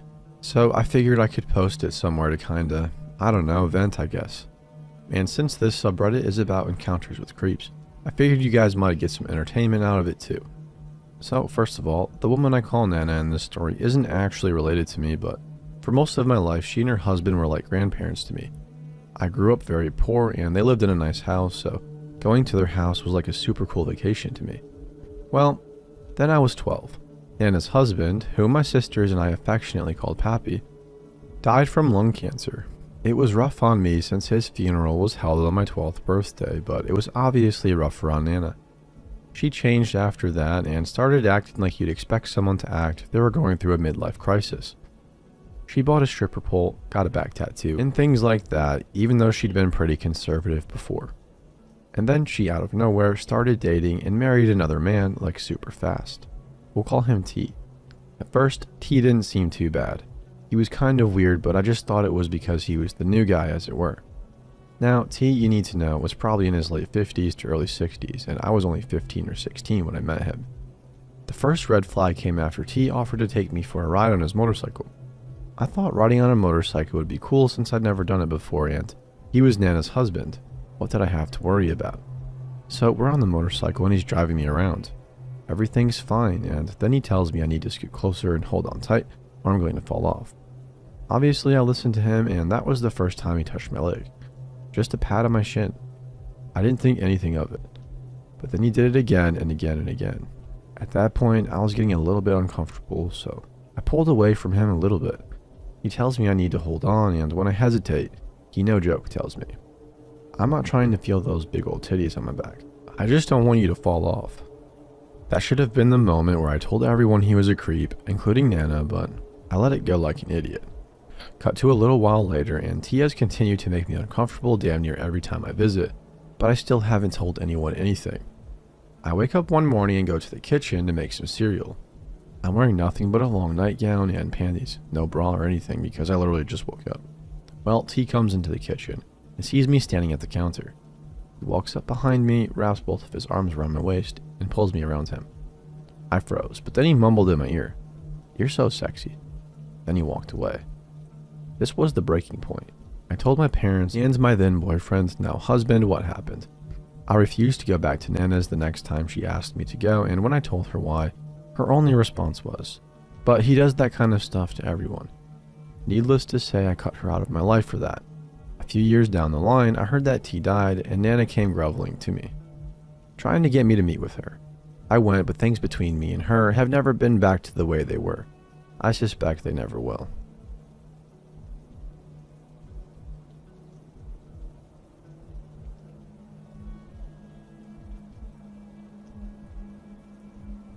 I grew up in a small town in Alabama. A little bit after I graduated high school, when I was 18, I started dating this guy in his early 20s from a nearby city. He was very handsome, tall, muscular male that we'll call Sean for this story. He told me on our first date that he used to be part of a very well-known gang in the United States. Sean explained that he'd only been a part of this gang in his younger years because he'd grown up in a bad area and hadn't really had any other options.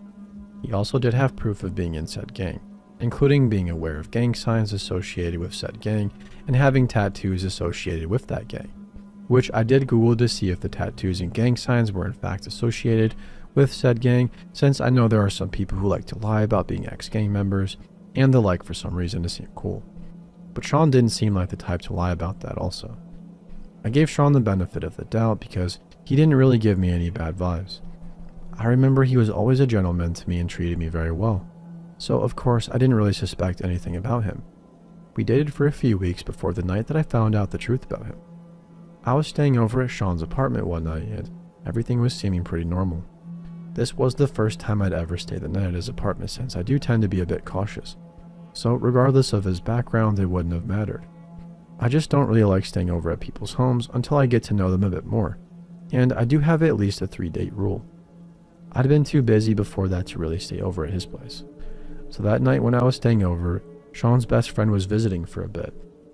And that's when the red flags started to show up. It did seem weird to have a friend over when the girl you are seeing is staying over for the first time.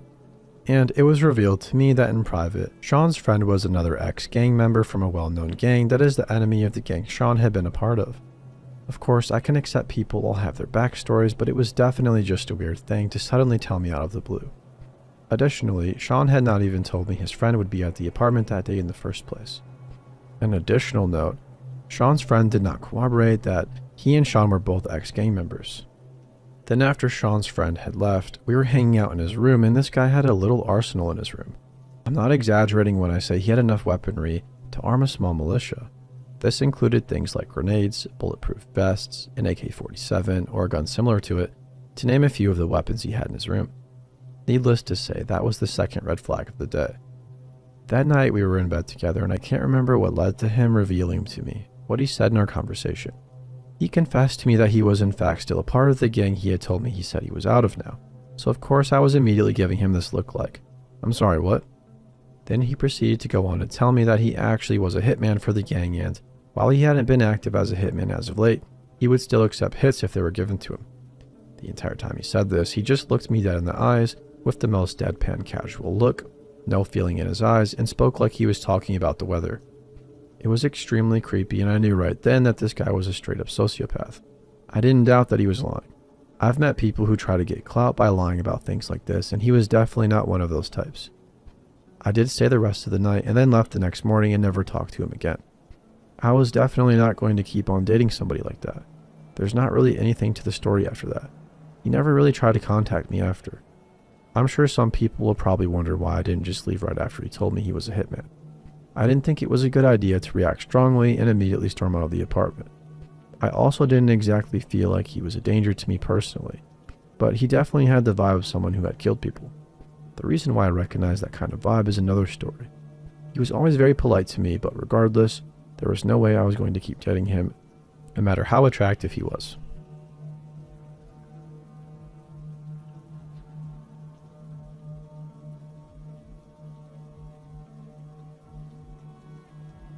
This just happened last night. I popped into the Kroger on my way home from work, a little late, like 9 or so at night, just trying to grab a few bagged salads and whatnot for dinner. As I was walking in, a possibly homeless dude was also shuffling in from the opposite direction. I didn't think much of it, but I noted it as I always do. Gotta always be aware and cautious as a smallish woman alone at night. This sub has only strengthened that for me. I'm a tattoo artist, so I don't exactly have the look of someone you want to mess with, but I'm also only 5'2", so always better safe than sorry. I'm shopping in produce and he shuffles by. Then I'm in the freezer and he shuffles by. Then I remember I needed more produce and go back and there he is again. At this point I honestly just thought, poor guy, it's pretty cold tonight, I bet as a homeless person you have to stay on the move. Keep walking around and you could get away with several hours in here, I bet. I wasn't creeped out at all yet. I did note that he had no basket or cart and no products in his hands, but again I assumed he was just getting warm inside. So I finished shopping and see him a handful more times. I go to the self-checkout. I've barely started scanning things when he begins checking out at the register next to me. As I said, it was late and nobody was behind me waiting, so I was kind of taking my time scanning my always too many groceries, which is why it was weird he was still there a few minutes later. He still hadn't had a cart or basket to check out. I glanced out of the corner of my eye and saw him just standing there pushing buttons on the screen, reaching in his pockets like he was paying, but he wasn't ringing anything up. That set my alarm bells off, and I looked around to take note of anyone around, security or otherwise. And behind me, at the bagged rice, a man is standing in a yellow vest like the cart pushers, but it's a guy I've never seen before. I go to this store a lot and I see he's mouthing numbers to the homeless man. 2240. I glanced back at the dude behind me and he's staring right at the vest guy, who then starts making small hand gestures back like they are communicating something. And at this point, neither of them is looking at me, but there is one on either side of me.